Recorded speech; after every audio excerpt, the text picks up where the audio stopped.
Let me know if my audio gets fucked. Hello, everyone. So, in this hangout, Demotivator and I are going to be talking about some fallacious ideas, which aren't logical fallacies technically, although we are going to cover some logical fallacy stuff in this video. They're about sort of tactics and approaches to arguments and ideological thinking that we've noticed in internet discussions, debates, arguments, that kind of stuff. We'll be covering 6 of them at least. We might branch off into other stuff and tangents and whatnot. This might end up being quite a long hangout because I wanted to have enough of these things to make sure we have coverage for a decent length hangout. But then as I was thinking about it, I sort of realized that we've actually got quite a lot to say about some of this stuff. So apologize if this ends up going super long. But anyway, okay, so the first one we wanted to cover is the idea that knowing about a particular thing that is controversial biases you towards that thing. So the example that I had of this is Islam. That because at the moment, I've been, and over the course of the last few months and quite a bit last year, I was doing quite a lot of research into Islam, and I'm doing a lot at the moment.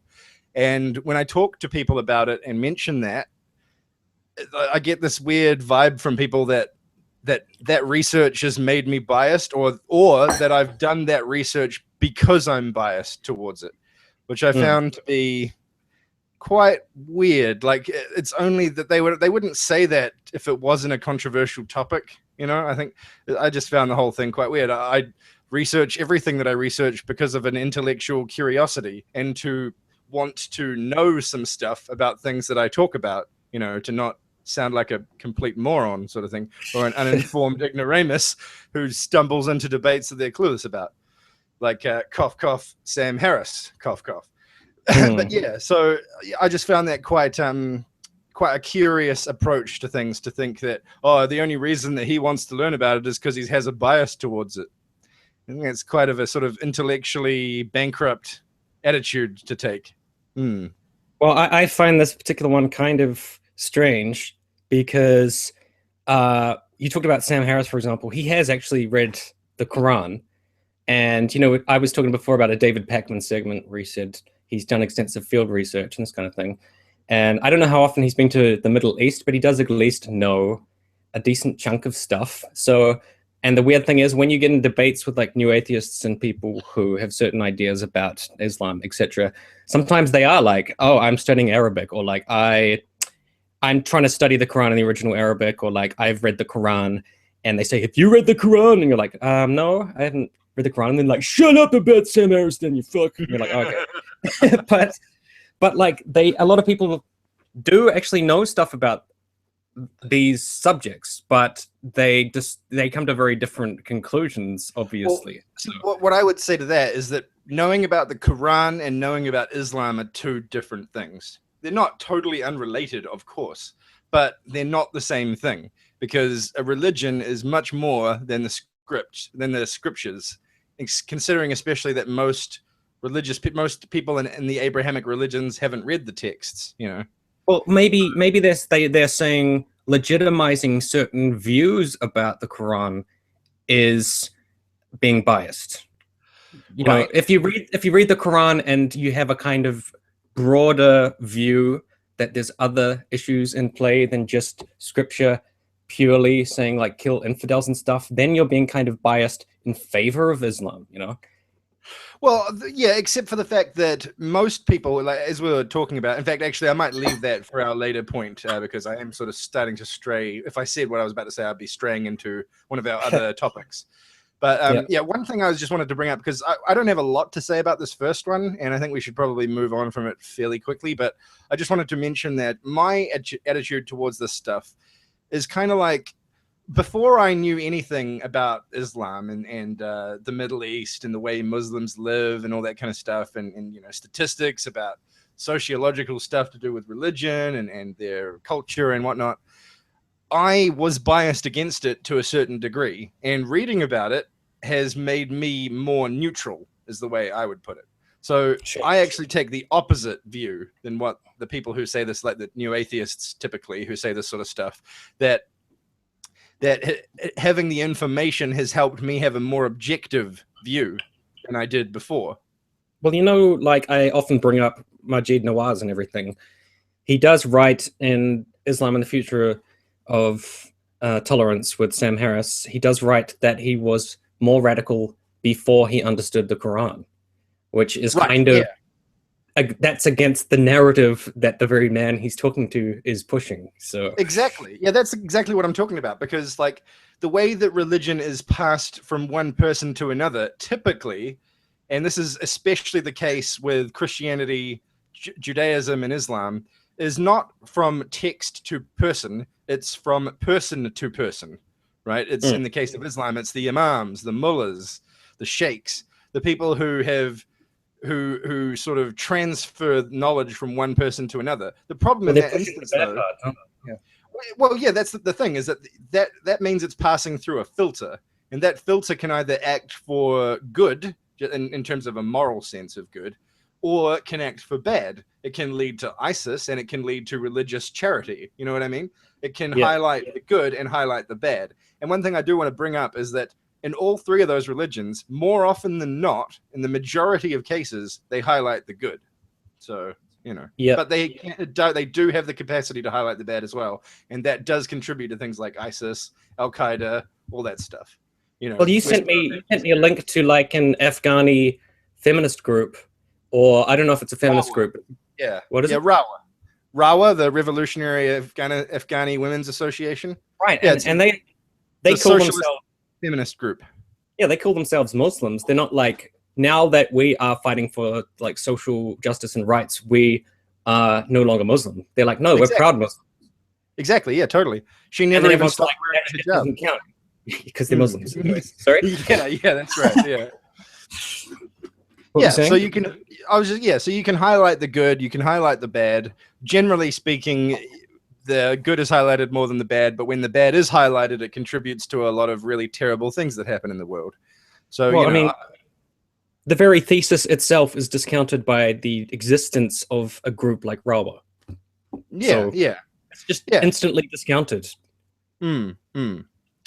Like, why the fuck do they exist, and why do they call themselves Muslims? There's plenty of really sort of staunchly left-wing, sort of socialist, communist type groups. Well, not as much full communist, although the MEK, the Iranian People's Mujahideen, they are, although they have done terrorist acts. So they're kind of a little bit, since the revolution in 79, 80, they've like sort of stepped into, they've crossed the line. Right. So, but if you look at them before that, before the revolution, when they were contributing to revolutionary ideologies and stuff, before they felt sold out by the mullahs and the Ayatollah and whatnot, when they were fighting against the Shah alongside those groups, they were Muslims, and they're actually quite staunch Muslims. That's why they call themselves the People's Mujahideen, but they're also pretty much communists. They're hardline socialist, very staunchly leftist people's organization who, all about poverty groups, helping the poor and whatnot. I don't think it's controversial to say that they would obviously be going against certain ideas in the Quran. And that's a fine thing to point out. You just can't say that they are like the opposite of everything in the Quran, or that other groups are fully driven by the Quran. It's sort of like there's a spectrum. And because religious texts are, or in every case, they contradict each other in their holy texts at some point. I'm talking about the Abrahamic religions here. There is at least some contradiction in all three of those holy books. And in the case of Judaism, I'm sort of mashing the three holy books together, as a lot of people tend to do. But in all of those cases, there's contradictions in there. And the Bible in particular is just filled with them. There's contradictions within books, in books of the Bible. There's heaps of them. So it's probably within sentences, probably. Yeah, true that. Yeah. So in the case of those religions, you have to cherry pick. In order to be a part of that religion, you cannot take everything on board. So the idea of fundamentalism isn't taking every single word of the Bible as gospel, as written. It's cherry picking things and sticking fundamentally to those things. Everybody cherry picks those religions. It's just about what you cherry pick. But people will say, because you think that, everything is hunky dory. No worries. You I know? mean, it's bad that we have these major religions on earth that you need to cherry pick from in order to be a member of. I Not would say that that's a ideal. bad thing. Yeah, Like that that's person on not. Twitter who said, "Can you name any feminist group or feminism that's like aligns to a religion?" No, she said, "Can you name a religion?" And I was like, maybe the Quakers who were pioneered feminism.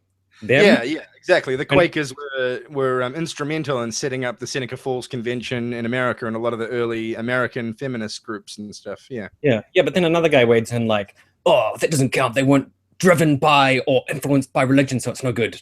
And I was like, well, I thought the standard was align with. It seems like they kind of aligned. They weren't necessarily like driven by it.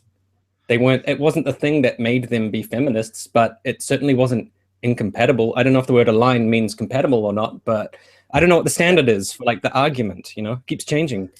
Yeah, yeah. That's people have a tendency to just do special pleading fallacies when you get into Like, that what does sort of align mean? Does align mean that they were driven by it? I don't thing. know. Yeah, maybe someone in the comments will be like, "Oh, Tim's an idiot. Align means it says in the book, go do feminism." Yeah, yeah. Go do a thing that hasn't been invented yet when we wrote this Go book. do a convention in 1848. Like, all right, Yeah. thank you, Bible. All right. So I guess we should move on to our second thing because I thought that we'd get past through that one pretty quick because it sort of explains itself in my opinion. Sure. So the second one is the idea that to disagree with someone on your side of a debate helps the people on the other side of the debate and hurts your side. So that's a sort of Right. there's a sort of what do you call it?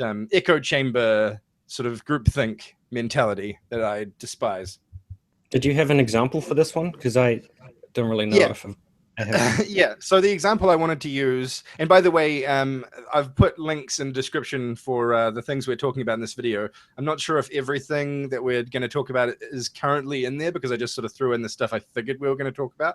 But if at the end of the Hangout when I put it when it's not live anymore, I will add anything that's currently missing. But yeah, in the description at the moment is a link to my video as the response to secular talk. And because I wanted to bring that up because in the comments for that video there were quite a lot of there was at least 2 secular talk fans who didn't like the fact that I was responding to another liberal rather than, and they said, why aren't you responding to a conservative? Why are you picking on another liberal?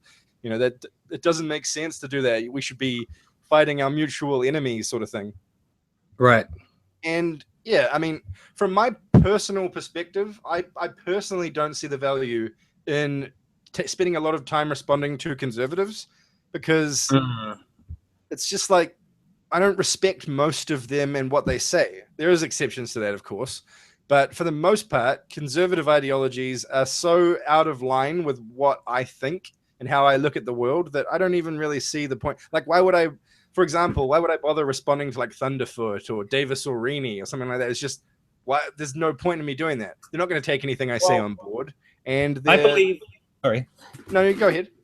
I was going to say I believe in engagement, but that doesn't necessarily mean that will lead to some kind of positive or good debate. It just means we'll have some kind of interaction in which I will attempt to influence them in a positive direction, and they'll probably just be like, "Fuck you" or something.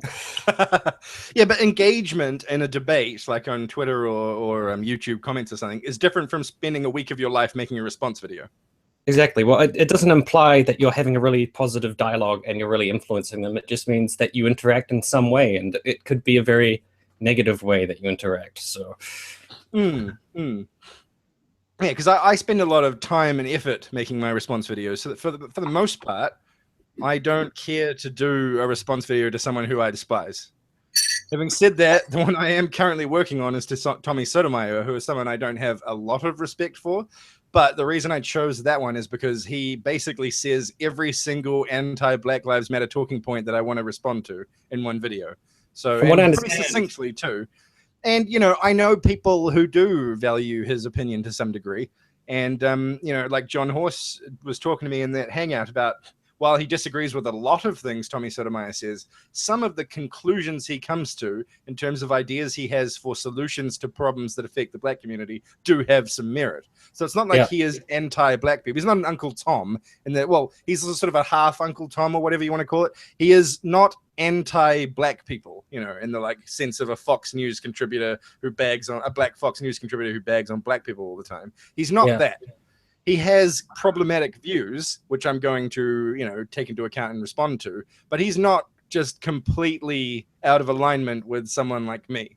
So, you know, I am, that's not quite the same as me responding to like Davis Orrini or something, even though he is an MRA, so he's ideologically opposed to me in that regard.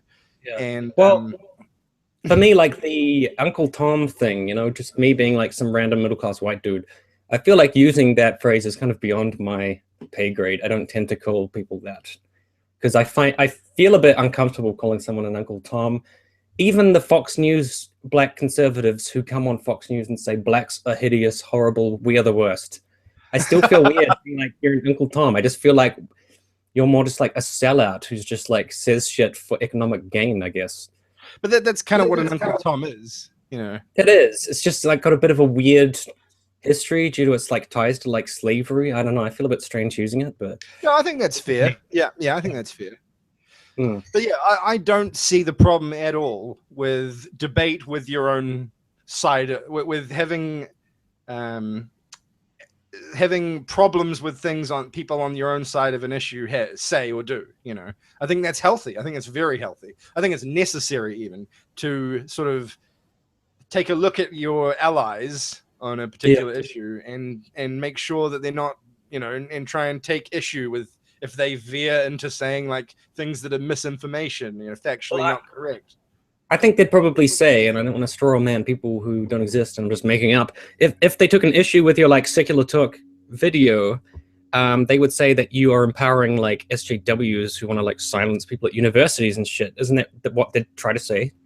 Well, one person brought up the fact that I'm giving ammunition to conservatives, but if you actually watch the video, I'm more left-leaning in the video. The way my rhetoric is more progressive than Kyle's rhetoric in that particular video, right? Yes. How could that help conservatives? Yeah, exactly. Conservatives aren't going to take a more progressive stance to help them. They can only take a less progressive stance to help them. That's the whole nature of the left-right dichotomy, you know.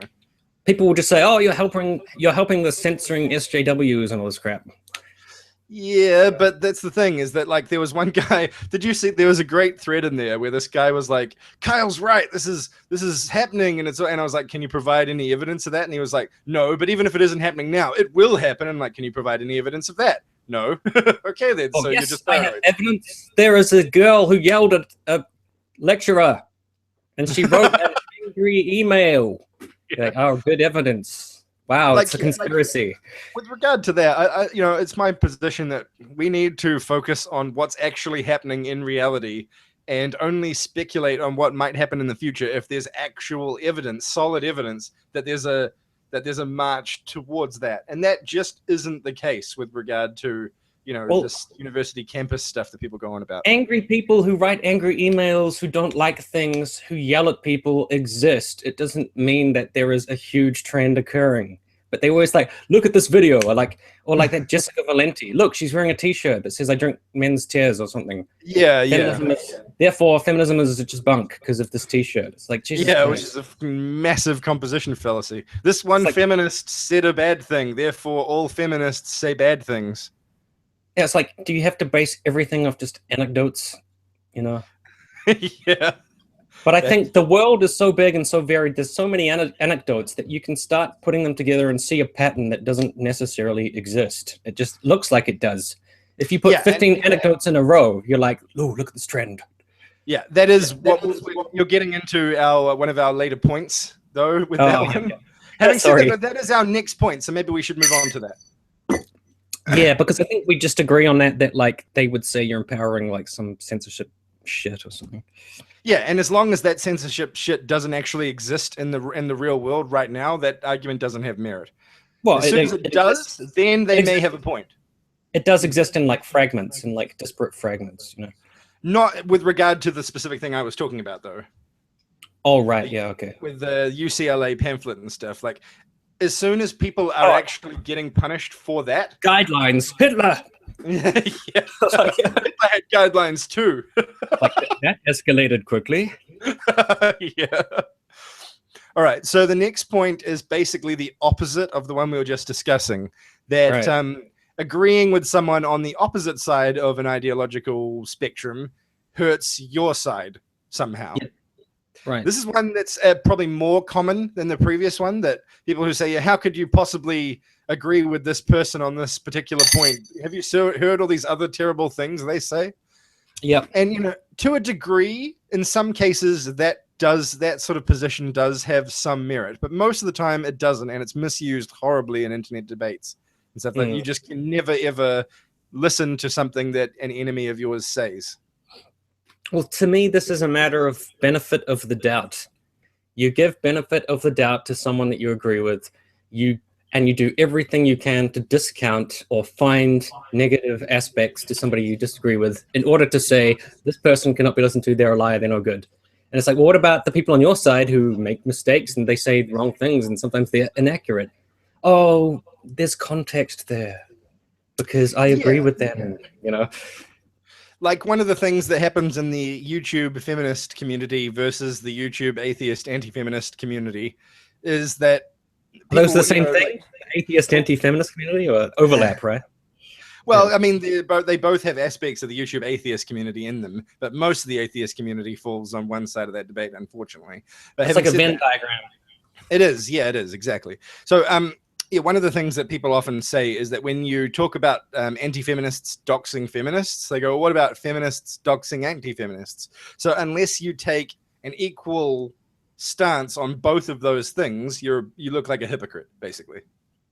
I'm against all doxing, and I'm not big on like letter writing campaigns. So anybody who doxes, I don't care who you are, you're going to get criticized by me. I'm just going to be like, don't fucking dox. Even like, and I don't know for sure, I don't want to like sow discontent, but someone was saying Kevin Logan doxed someone, and then I was just like, Kevin Logan, don't do that, even though I love your work, So I'm just going to do it for everybody. Yeah. Like, I don't know if he did. For sure. I don't know what someone said. So. Yeah, but on the flagging issue, for example, he did make a video that was told people not to flag others that were doing flagging sort of his enemy. Exactly. So you can't say that he's a hypocrite on the flagging issue because he has clearly, explicitly stated that that's not the case and shown you that shown that to not be the case.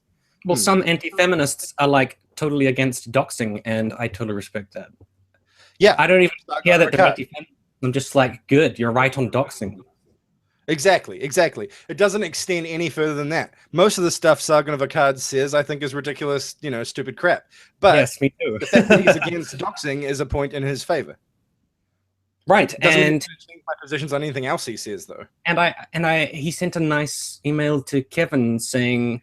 Well, I don't know if I necessarily agree that was a nice letter. I mean, I guess the overall point of it was kind of good, but he did manage to sneak a few jabs in there at Kevin's content and stuff, which I thought was pointless and unnecessary. Did you read that? Didn't he say we should get it deflagged or something? Yeah, that was the overall point of the letter. But in a completely unnecessary way, he also pointed out that Kevin's positions on things are wrong and he comes to incorrect conclusions and stuff. He didn't need to say any of that stuff for the point of that letter at all. Sargon, he can't help but be a dick. Yeah, it was completely pointless, extraneous information, but he just couldn't help himself. But I thought, I wasn't a big fan of that letter, to be honest. I like the overall point of it, I guess, and hope it had some kind of effect. But and I think it did actually.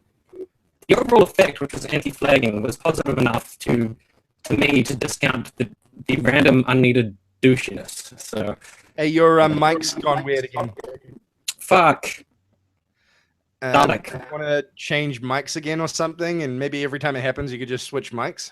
I could just unplug it and plug it in again. Yeah, try that.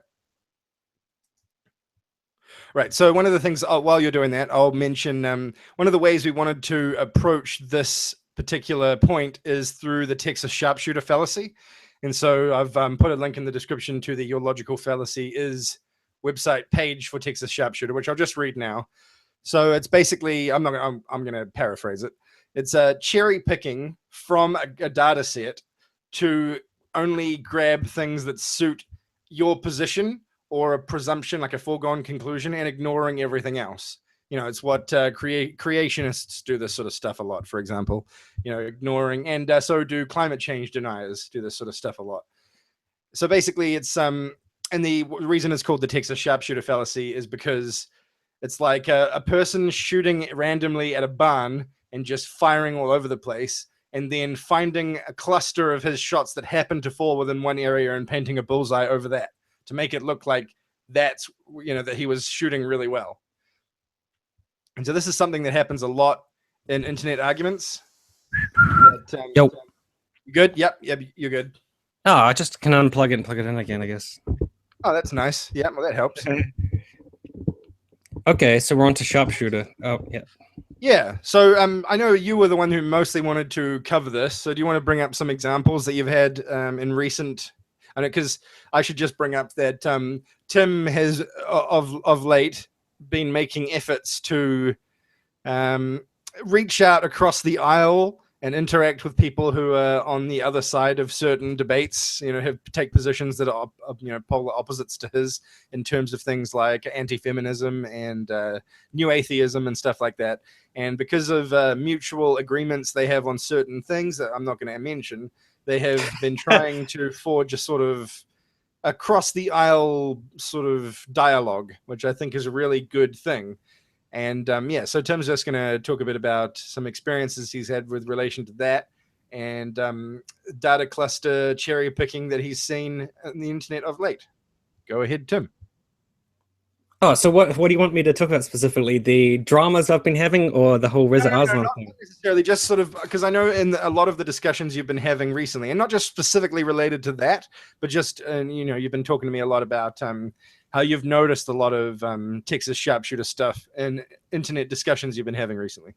Well, the one that, this is not YouTube drama related, this is more like just a discussion. It was the Reza Aslan thing where I made a video kind of like attacking David Pakman for his coverage on Reza Aslan's qualifications. And then a whole bunch of people like came at me like, oh, you're white knighting and defending Reza Aslan. You think Reza Aslan's great, that he never lied about his PhD and all this shit. And I'm like, in the video I said that he either lied or was wrong about the PhD. And now the discussion we're having now is the fact that I am not shitting on the rest of his character enough for your satisfaction, even though we already agree that he lied or was wrong about the PhD. You just want me to say, therefore, throw Reza Aslan in the trash. Everything he ever says from now on is garbage because of the PhD, And yes. I'm not willing to take that step. Yeah, so there's a link in the description to that video that Demotivated did.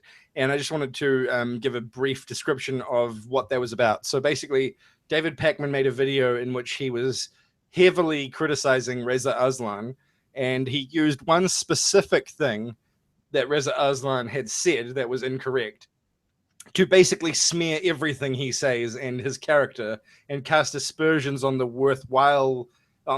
worthiness of his entire perspective on religious issues, right? To sort of try and claim that his positions are all problematic because of this one thing he said was problematic. Yeah, and you definitely say that's Texas sharpshooter, right? Well, that's a very extreme case of Texas sharpshooter because it's one piece of data rather than a data cluster, rather than a cluster of a data set. So it's a very bad. Well, the rest of it was just like, they were like, also, Reza Aslan uses ad hominems, like when he pisses on Sam Harris, and he's also very arrogant. So therefore, he's wrong. It's like, okay. Yeah, which is what's called the fallacy. By pointing out that someone used a fallacy, that means that everything they've said is wrong. I was like, I don't take issue with the idea that Reza Aslan's a bit arrogant. And when he goes on interviews, sometimes I'm like, he's really boasting about himself a bit too much. But is Richard Dawkins arrogant? Is Sam Harris arrogant? Are all of these intellectuals kind of arrogant? Yes, they all are. Yeah, which to my mind makes it less about arrogance and more about the fact that there's a sort of strain in our society, particularly in American society, of a sort of anti-intellectualism, of a sort of mistrust of experts kind of thing. And that's, in my opinion, that's why they all do it, because they're defensive, because Well, a lot of people have just discounted them because they're intellectuals, which well, seems bizarre. in the case of Reza Aslan, I think it's a lot more personality based than that because I think they see Yeah, the appearances he does, they see the kind of overall narrative he's pushing, and they see just how he goes about his career, and they decide that guy is the enemy. yeah, You know, he's the enemy of like all of the atheist talking points I have. So we have to do everything to say that he's a pile of shit. And also, I don't personally like him. So yeah. And it's like yeah, that's so the personality, you know? the idea that you can sort of you listen to everything he says and then not be willing to throw everything under the bus because some of the stuff he said was problematic doesn't hurt your argument, in my opinion, at all. And that's the sort of what we're talking about, is that the idea that refusing to go as far with criticisms as some people are is somehow a bad thing, which is, I mean, it's like, just...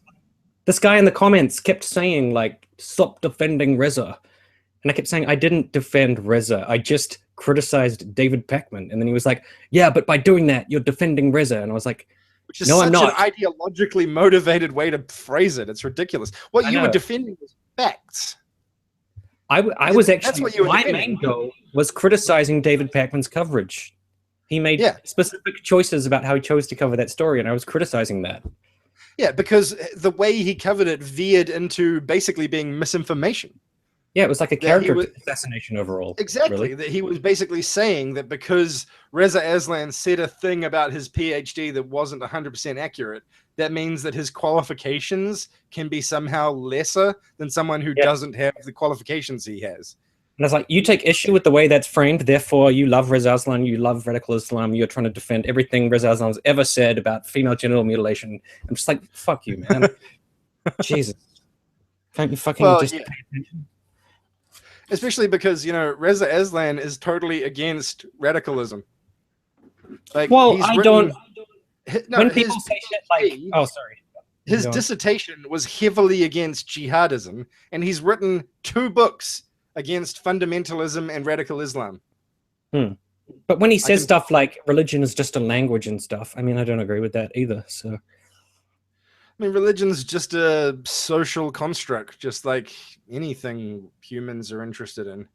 But a guy made a video deconstructing that point that he's probably an anti-Reza Aslan guy or whatever, I don't know, saying that religion is just a language. And he was like, no, I'm going to explain the differences between a religion and a language. And by the end of the video, I was like, I pretty much agree with the anti-Reza Aslan guy on this point. So yeah, I mean, if that is what I mean, I'm not sure if that's actually how Reza Aslan phrased what he was saying there, but if that is, that's reductionist. Yeah, because there's an interview he did where he's like, it's just a language. I understand the language. You understand the language. We speak the same language and all this kind of stuff.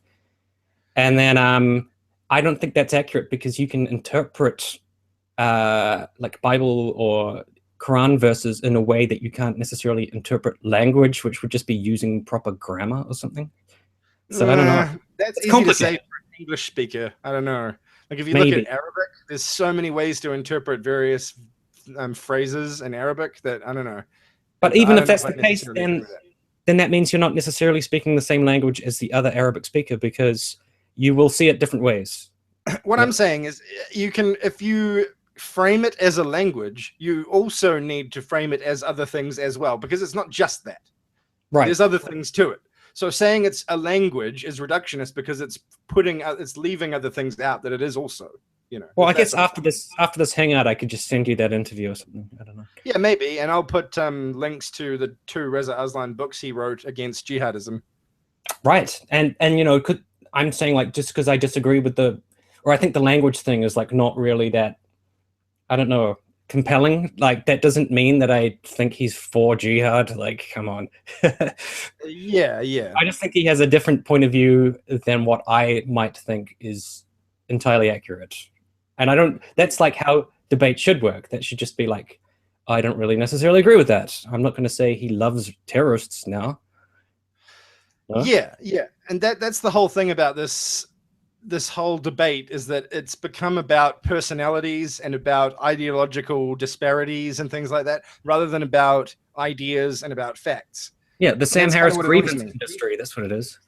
Yeah, it's because like when you point out something that is a fact, that people have a problem with that. That you shouldn't have a problem with that. There's no Some guy rational reason to have a problem with that.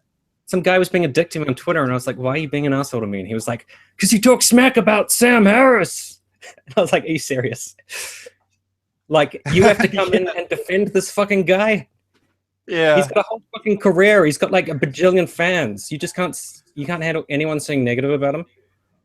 I should clarify that when I say that there's nothing wrong with pointing out a fact, that is a little bit reductive, because what I meant by that is that pointing out a fact in a fair way and reasonable way you shouldn't have a problem with that. And Right. your video about that was fair and reasonable. You weren't trying to use statistics to distort something or trying to put build a castle on sand or anything like that. Your video was fair and reasonable. This is the incorrect way to use a trigger warning, as we know, but like it's kind of a bit of a trigger when you hear like someone's defending Reza Aslan. You're like, someone's defending Reza Aslan, I got to get the fuck on here and shit on this guy.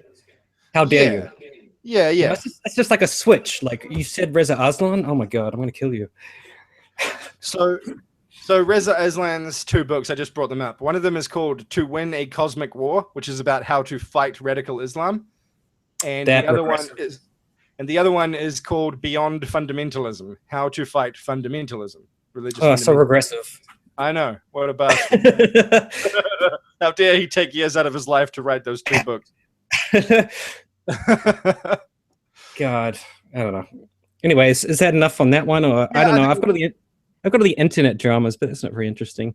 I'll just say I had a nice chat with Creationist Cat. He seems like a nice guy. Yeah, and even though you guys and me and him disagree on a lot of things, doesn't mean we can't like the fact that he says some stuff we do agree with and agree with him on those things. Yeah, we had a very pleasant conversation. He just said he has this kind of a bit of a more negative view about feminism, and I was like, okay, well, that's fine. Yeah, and as I mentioned in my John Horse hangout, that Basfizz, or however you say that guy's name, I'm not totally sure. He asked me to respond to a video, and I'm going to do that at some point soon. And even though I disagree with a lot of things that guy says, doesn't mean I can't, interact with him in that way. Because my thing, in my particular view, the thing that matters the most in terms of if you can actually have a discourse with someone is if they're civil. He didn't come at me by starting it off like, I disagree with this, this, and this you said, and you're wrong on this, this, and this thing, and you're regressive and all this stuff.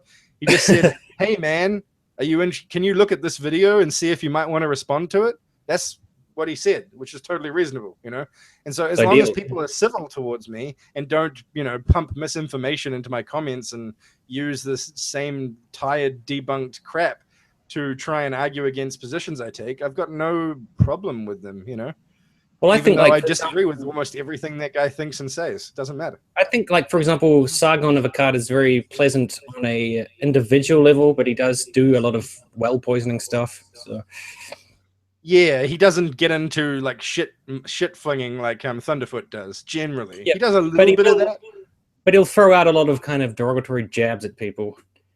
Yeah. No, I mean, but then when you talk to him one-on-one, like from what I've seen, he'll be perfectly pleasant, and you'll have a interesting, well, not interesting, but like a decent conversation. Yeah, not interesting. Sorry, that's a bit mean. Sargon. No, it's fair. All right, so the next one is that when you dislike the findings of experts and authorities on things, you can just discount those findings and the experts who are behind those findings just because you disagree with them and don't like them. Right. So, well, I mean, here I've got written climate change, guns, abortion, and Planned Parenthood. So those were the topics that we had written down. And, the idea that because you don't like the idea of someone coming to take away your guns, you should be against gun control, even though the two things aren't actually the same. Well, the difficult thing about America is it's like 50 countries crammed into one. So yeah. Everything's well, no, I mean, not all of those countries are big. Not all the states are big enough to really be countries. They'd be more like those little sovereign state things, like Andorra and Liechtenstein and Vatican City and stuff. Bahrain or some shit. I don't know. Well, some, there's some US states that are like considerably less than 1 million people and stuff. Right.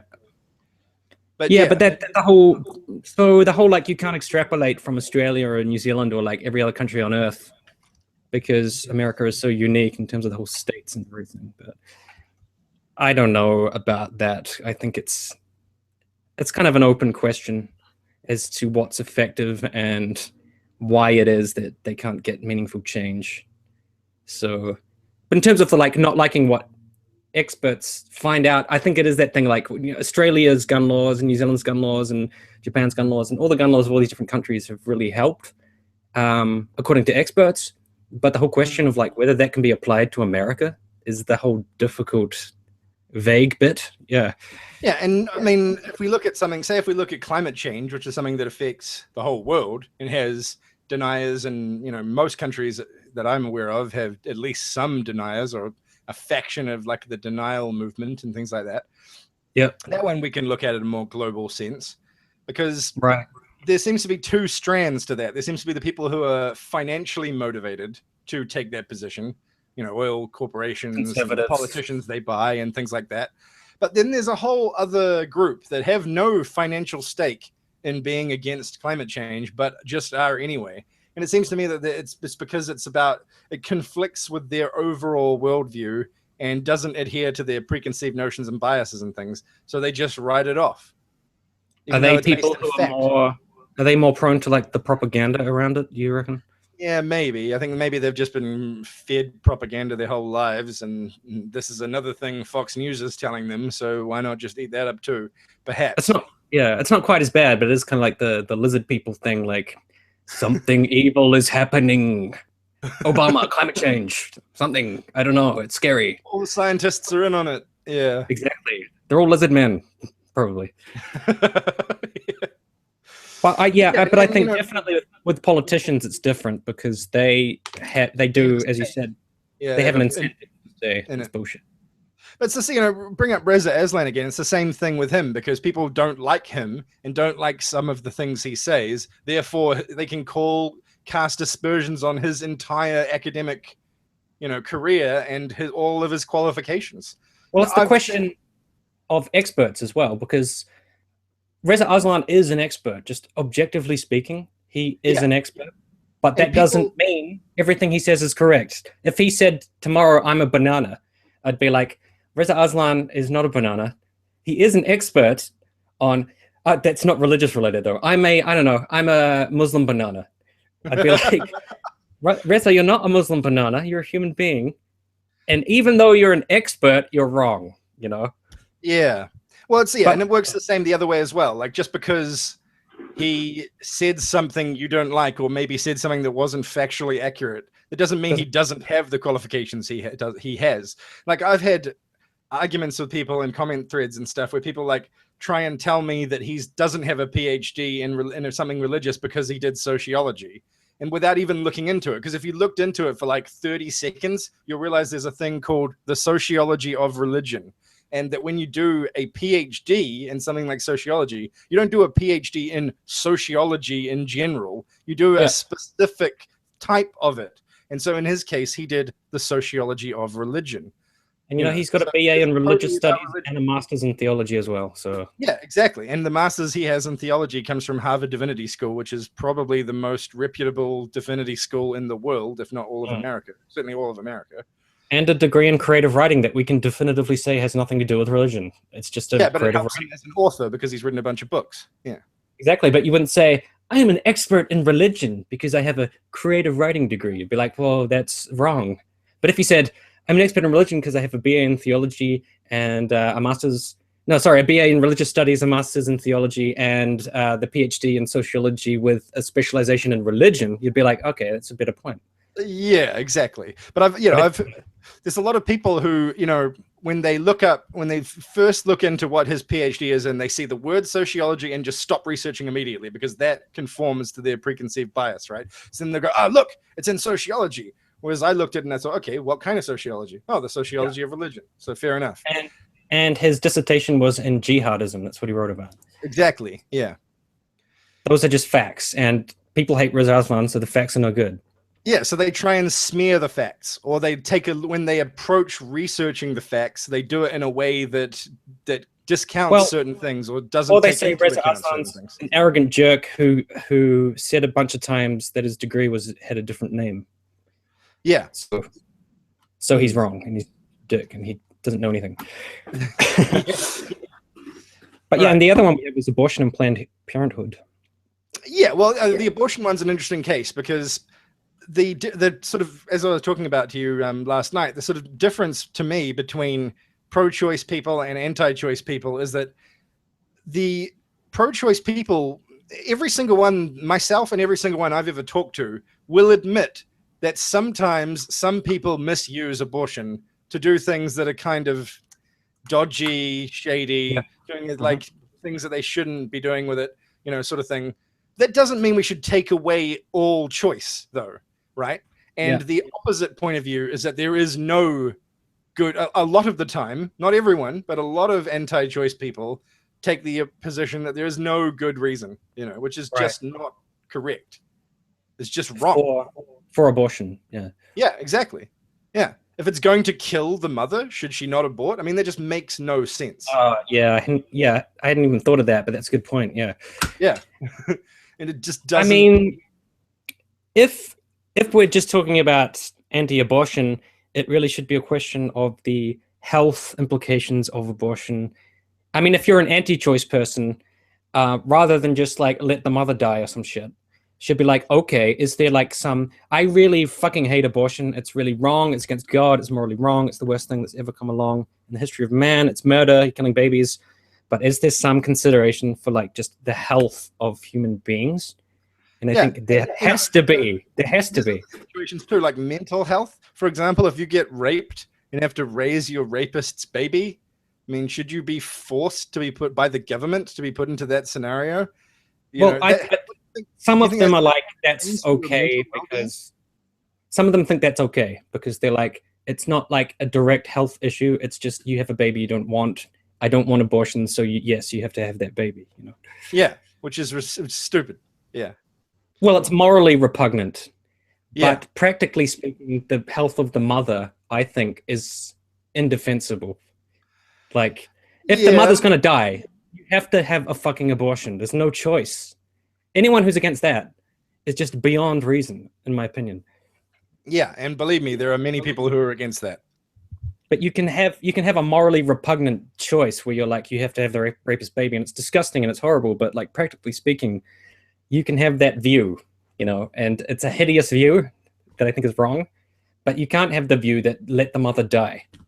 So, and then, you know, we'll bring up the Planned Parenthood thing, the idea that because a small portion of what they do is abortion, they should be shut down. Yes, that's basically Texas sharpshooter again. So, yeah, well, I mean, exactly. It's a classic case. I mean, it's 3% of what they do, right? So that's taking 3% of the overall data and using it to smear the entire concept. Oh wait, I got the disliking experts thing for Planned Parenthood. For me, is like the benefit that Planned Parenthood provides to society is the finding that they refuse to look at. Exactly. Yeah, they won't accept it, or they'll dance around it. Like, oh, if it helps 97% of the people who use it, but there's 3% that's a bit iffy, we should get rid of it. Like, which is insane. Yes. And I have to actually point out, though, that my personal position, even though this is not strictly speaking on topic, is that, you know, there was a great Facebook post I read once where this woman said, I don't care if Planned Parenthood is a 7-story abortion super factory that's 24/7 killing babies. It's legal. So fuck, it doesn't matter, you know. And I kind of have to agree with that. As long as it's legal, you can do whatever the fuck they want. That, but it's a funny idea. No, I do not agree. Because I mean, to me, that like this is a like total fallacious comparison, but it's like, oh, you know, shoving Jews in the oven is legal. What's wrong with it? That's not legal. If it was legal, you can't say that. That's why I said it was. It doesn't work. That's why I said it was fallacious. I'm just covering my ass here. You know, I've got to cover. Right. So the next one is something that I talked about in my John Horse Hangout quite a bit, but I'm going to cover it again here because that wasn't on my channel, and I figured most of the people who watch this probably haven't seen that. So that is, and we're going to talk about it using an example that I didn't bring up in that. I may have brought it up actually, but I didn't talk about it in any detail. So this is the idea that you can analyze a statistic or data set in a vacuum without taking into account other factors that are crucial to understanding how that works. Yeah. So, this is about the idea that you can analyze something and not in a real world context. When you do that, what the reality is, when you do that, you skew findings. You come to incorrect conclusions about things, because it's like my adage that I often use, which is, to understand an effect, you need to understand the cause. Did you want to cover skeptic feminist on this? Yeah, so I just want to preface this with so the example I'm going to use cutting of out this. for a second. Oh, sorry. Am I still cutting out? No, you're back.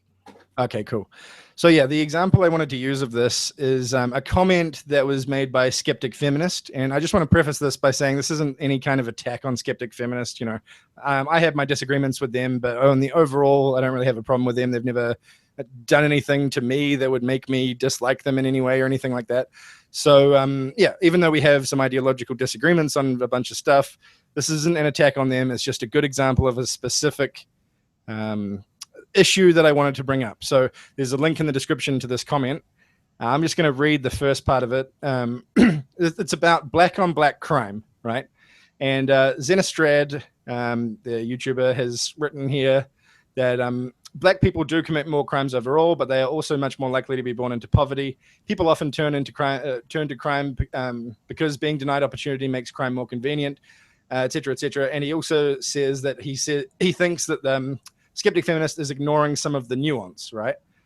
And Skeptic Feminist's response to that is, we fail to see the relevance. This is like saying because the woman was walking through a bad neighborhood, it was her fault she was assaulted, which I'm just going to quickly mention is a false equivalence, because they're comparing an individual to a community, and that doesn't work. It's a false comparison, I mean. So a false analogy. And then he says, who gives a shit about the nuance, right? And a lot of people do. Basically, people who highlight their critical thinking skills tend to care about nuance. Who gives a fuck about information? Yeah. Anyway, and then yes, socioeconomics is important for the health of communities in the same vein as geopolitics should be taken into consideration when writing a history book. And then the key part, though, for what we're talking about here is that later on in the comment he says, AIU may very well harbor racist thoughts. We don't really give a shit. His facts hold up, right? And there they've stumbled into this fallacious line of reasoning, which is that a fact holds up to fact checking. Therefore, the whole point is correct. And that's not true, because what Atheism is Unstoppable was doing there is analyzing a fact in a vacuum by not taking into account the cause of that fact and other factors that are crucial into understanding why that fact is important, how it works, how it fits into the world. I think the straw man they pummel you with is that if you say that, you are denying the fact that there is a crime problem in black communities, which is a total straw man, because none of us deny that. No, exactly. I don't deny that.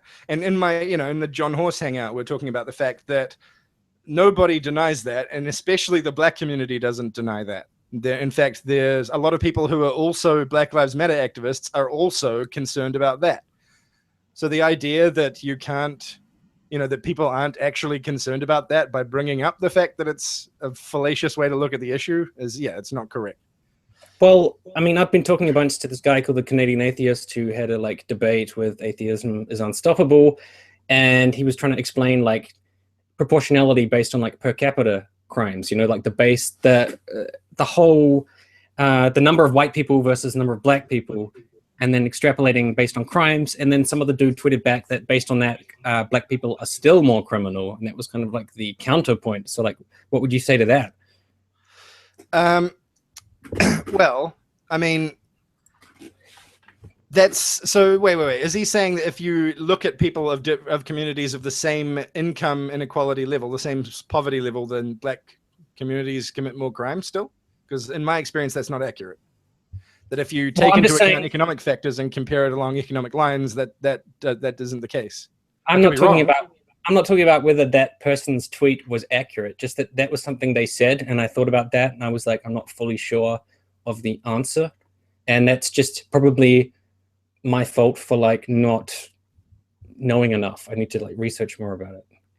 You And know? it's not just the poverty thing, which is a major factor. And as I said in the John Horse hangout, like I really just want to sit anyone who doesn't take that sort of stuff into account, sit them down and make them watch The Wire, that TV show. So it really Right? sort of Yeah. spells out the way that poverty and economic inequality intertwine with criminality and So lack of how do education and you? things like that. I mean, this is like getting too technical, but like, how do you adjust a statistic based on poverty? Do you have some kind of correlation between the income level and the criminality, and you kind of like Well, you don't trend those? adjust the statistic, you just bring in other facts into the discussion. Right, but statistically speaking, it's bringing in a different factor and adjusting. Well, your mic's gone bad again, by the way. Fuck. Oh, maybe it hasn't. I don't know. Keep talking. Oh, hello. Oh, no, yeah, you're right. No, it was just a brief thing. Okay. So No, I I was just just mean going to like say that an you've got example that the I crime was, level, and then the crime level just is what it is. That's just like the fact. And then you bring yeah, in the other factor, like the income and the area, and give yourself a more nuanced picture of it to create more insight. So, for right. example, a great analogy for this is World War II. So, if I just bring up the fact that the British killed millions of Germans in World War II, and that you Oh, say you don't know anything about World War II at all. If I said, hey, the trust British killed millions of Germans in World War II, be like, holy shit, the racist. British are butchers. You need to understand the other sides of things to get a full understanding of it, because that's how that sort of vacuum problem works. Well, I lived in Japan for like 3 years something, and I went to the Hiroshima Museum, and it was very interesting because it showed you how horrific the bomb was, and it like melted people's skin, and they dropped it in an area with like 6 elementary schools, and it just obliterated all of these civilians. But then there was like this plaque on it, or whatever, or like this thing in the museum, and it said, on this date, the Americans dropped the bomb on Hiroshima, and it eviscerated all of these civilians, and it was extremely horrible. And here you're going to find out how bad it is, or whatever. And I was left with the impression that, yeah, but they don't tell you why they dropped the bomb. Exactly. Yeah, it's the They same just thing. say the Americans showed up one day and they were in a bad mood, so they dropped a bomb on Hiroshima because they were jerks. It's like, we didn't do anything, and suddenly we're getting bombs dropped on us. What is this shit? if you knew nothing about World War II and you just went to the Hiroshima Museum, you would just think, oh my god, Americans are evil. Hey, They your mic discommunicated has crapped out, by the way. my mic. Yeah, sorry, I was wrong. Hold on, I'll plug it in again. You can just say some things. Yeah, I'll rant. So yeah, I think one of the things I was going to say is that the whole black on black crime thing also has another problem with it, which is that that's how all crime works. This is one of the things I was saying in that John Horse hangout, is that white on white crime exists in the same way that black on black crime does, because that's what crime, that's the nature of crime, right? So if you look at say a person isn't going to jump on the bus to the other side of town to break into someone's house, because they're going to go 2 streets away to break into someone's house. That's why crime exists within the same community that the criminal lives in. So it's not black on black crime, it's just crime. That's the way all crime works. And the example that I gave to John Horse is, if you look at crime in Chinatowns in the US, the victims are Chinese and the perpetrators are Chinese because they're in Chinatown.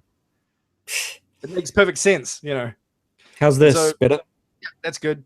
So the idea of black on black crime highlighting that is it's unfair, and it provides a disingenuous picture of that in a sort of racially motivated, and sort of racism, in a way that's motivated by racism, or at least ignorance, racial ignorance, I guess. Well, to me, that reminds me a bit of the prison argument, where they're all like, men are raped more in prison, so why are women complaining? And it's like, but who is raping them? Other men. How come you don't bring that up when it's about males? But when it's black people, you're like, black on black, it's black. Yeah. You know, when it's black people doing it, it's black. When it's males doing it, it's just rape. It's got nothing to do with them being male. Yeah, it's because the people in the prison are all males.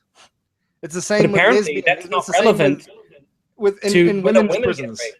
Who do you think are doing the raping of women in women's prisons? Women. 'Cause Yes. That's who's there.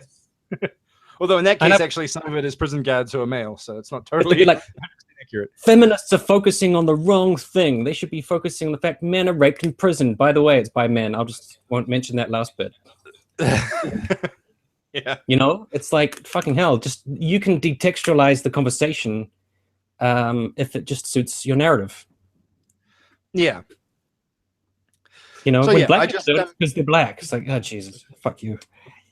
I just wanted to reassert though that that thing wasn't supposed to be an attack on skeptic feminists. It's everybody says stuff that has, you know, that aren't totally accurate or that aren't taking things into account. I do it, you know, Demotivated does it. We all do it. Everybody slips up. I just found that particular example to sort of encapsulate what I wanted to talk about. That's why I used it. I think everyone has a blind spot of some kind, and it's just a matter of whether you want to look at it or dismiss it. Like, that's really up to you. Yeah, that's very true. Yeah. Yeah. And then I guess, are we on to the last point here? Yeah, okay. So, and the last point in terms of what we'd written down. So this is one that Demotivator wanted to talk about. So he's going to take the reins mostly on this, which is the idea that in certain groups, there's only certain members of the ideological opposition that you can, whose opinions you're allowed to take into account.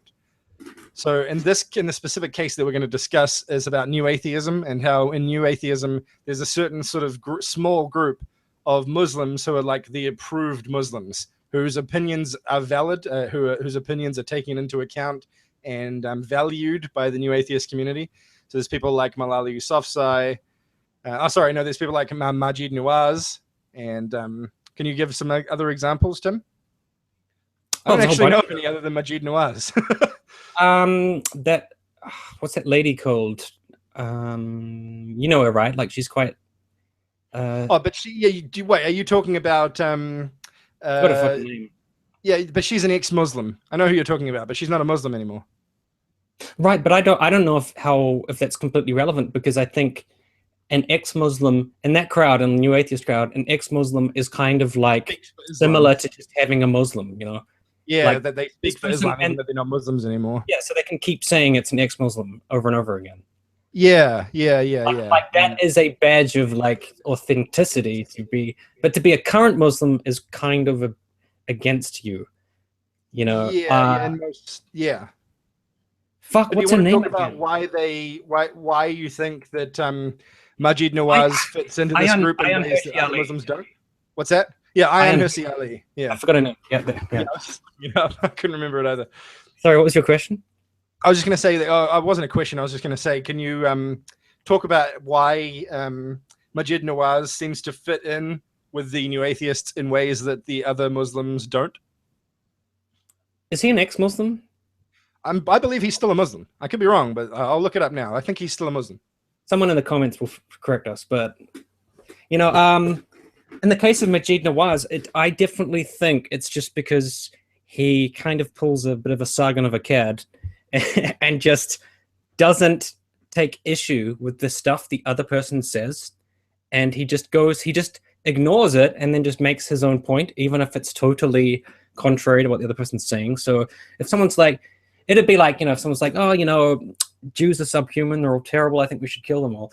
And then I was like, interesting point, interesting. But I think maybe we shouldn't kill them all. I think Jews are pretty good and that kind of thing. So the other person is like, wow, this guy's very agreeable. He didn't just say, what the fuck? You said kill all Jews, you're evil. Wow, this guy is quite agreeable because he just listened openly to my horrific points. And do you think he does that because he knows that if he doesn't do that, he'll be discarded from the community and his points won't get across anymore? And that he's just trying to inject information into the discourse in a way that will allow him to remain as part of the discourse? Well, it's possible because, I mean, like, despite the criticisms of this whole crowd and the fact that Majid Nawaz came up with the regressive left idea, I actually kind of respect him. And, you know, I don't know if you feel the same, but he runs a anti-extremist group called Quilliam. Some people take issue with this, especially like CARE, like the Council on American Islamic Relations. They're like, it's just some shitty front group for like new atheist talking points, whatever. But he does genuinely seem like he's trying to de-radicalize people. And I think maybe he just thinks through dialogue with particular people, I can get to this ends. But at the same time, it does make him look like a quote unquote Uncle Tom, because you're kind of like, he's not challenging them. He just lets them say bad shit, and then he just makes his point, you know? Yeah. So he's a very strange figure to me. He's hard to like put in context, really, because you got to know what he's trying to achieve, and I don't fully know. So I'm having trouble actually finding out if he is a Muslim or not. It doesn't, the answer. Yeah. I mean, you can take issue with his choice to be associated with all of these people, and it makes him look a little bit weak to be like, I'm not willing to challenge them enough, you know? Oh, I don't know okay. if you think about that. This one article on the Washington Post is saying that he's an ex-Muslim. Right. Could be. I'm not But sure. there was like, why don't you support all sense that he's allowed in that? But having said that, though, his positions are not like Ayaan Hirsi Ali's positions at all. No, exactly. Ayaan Hirsi Ali is actively, like, venomously against Islam, whereas that's not really true for like, Majid Nawaz. You need to support the brave ex-Muslims such as Majid Nawaz and Ayaan Hirsi Ali, and it's like, wait a minute, they don't think the same things. Yeah, exactly. They're very ideologically different. I'm not like, I'm just going to support Ayaan Hirsi Ali because she's an ex-Muslim and she's involved in your group of people that you like. I'm going to look at the shit she says and see if it's decent or if it's hateful. So one of the things that we wanted to bring up in this, and I'm sorry that I read it wrong when I was reading the thing, is that when I read the thing, I was implying that Malala is someone whose views they tolerate, which is not actually accurate in terms of the way that she's talked about by new atheists a lot. New atheists will tend to bring her up in terms of her personally being a good person and doing good things, but then they'll bring up her being a Muslim as a negative that works against her. Like in Muslimness. ways that are quite sort of, that I find kind of repugnant and reprehensible. So in the description, there's a link to a tweet by Richard Dawkins, a very patronizing tweet by Richard Dawkins, in which he says, of course, Malala is religious now, but give her time. She's only 17 and getting the education she fought for on behalf of girls like her. Which implies that, you know, that her being religious is a strike against her, that she's only doing it because she's young and stupid, basically. Which, like, the implication is that the education makes you not religious anymore, and then the further extended implication from that is that you can't sort of be religious or that you can't be religious and smart and educated at the same time. To me, this is like kind of the definition of concern trolling, because I think when I read that tweet without knowing more, I actually find it perfectly fine to be like, okay, when she grows up, maybe she'll be more enlightened and she won't be religious, because I'm not Islamic and I'm not a Muslim, and I'm like, oh, that's fine with me. But I think it's a matter of like focus. Why would you bring that up if you were just trying to support someone who was trying to improve the Islamic community? You wouldn't bring it up. You wouldn't just be like, wow, she's fantastic, she's the best, she's great, but she's kind of shit. It reminds me of atheist Roos calling Cenk Uygur a brown person. It's like, yeah, he is brown. He does it all the time. He calls him a brown buffalo. Why bring that up? Why is that relevant to him being a journalist or anything he says, or him being a progressive? Such a funny point. And I was like, yes, buffaloes are brown. Why would you even bother saying brown? Just say Cenk Uygur's a buffalo, and we all know what it means. Be like, no, he's a brown buffalo. Yeah, I mean, it's already are brown. You're right. It's concern trolling. It's bringing up a extraneous factor to paint the person you're talking about in a way that makes them look bad while making you look good, because you're trying to make it look like you're not making them look bad. Well, to me, it would be like if I said that guy is a stupid person, or if I said that guy is a stupid Jewish person. It's like, why did you say Jewish? Are you anti-Semitic? No, I'm not anti-Semitic at all. I was just pointing out that he's Jewish. Yeah, exactly. That's exactly right. So unnecessary, and I feel like that Dawkins tweet was just like an exercise in being unnecessary. Yeah. Also, I got Malala's tweet about her Muslimness, which is not a word, but Yeah, I the don't have Taliban. the description right now, but I'll put it in there after this. Yeah. I'm just going to read it. The Taliban think we're not Muslims, but we are. We believe in God more than they do. We trust him to protect us. I'm still following my own Pashtun culture. Islam says it's not only each child's right to education, it's their duty and responsibility. So she says, I believe in God more than the hating Muslims. So Yeah. And that's like what we're talking about the fact that she's in the same way that the Taliban have cherry picked stuff from the religion that helps their ideology and their position. She's done the same thing, except in a good way, because right. religion allows you to do both. And I think new atheists should get 100% behind that, which they do vaguely get behind. They kind of like give it props, but then they just throw in these random digs. So yeah, where they like slander the whole thing, which is not productive and not helpful. In between saying, I just sent out 5 tweets saying she was the greatest thing ever. Yeah. And then I just randomly digged at her for being a Muslim. What? Yeah. It's just like, so obviously ideologically motivated. Like, it just is, yeah. I would be like, I don't that you should have to say about Malala is that she's a great person and does great things. She's doing a really good thing. And I'd say I would just send a tweet like she's being an incredibly positive influence on the Islamic community. And extremely brave as a person, you know. That's all you need to say. Yeah. You really don't need to bring up anything else. And the other one was Ralph Abdul, who was the guy behind the, quote, Ground Zero Mosque. We know that's a bullshit term. The Park 51 Community Center. Yeah. And he is like, I saw all kinds of interviews with him. I looked all through his like history. He's a great guy. He doesn't support extremists. He's a fantastic man.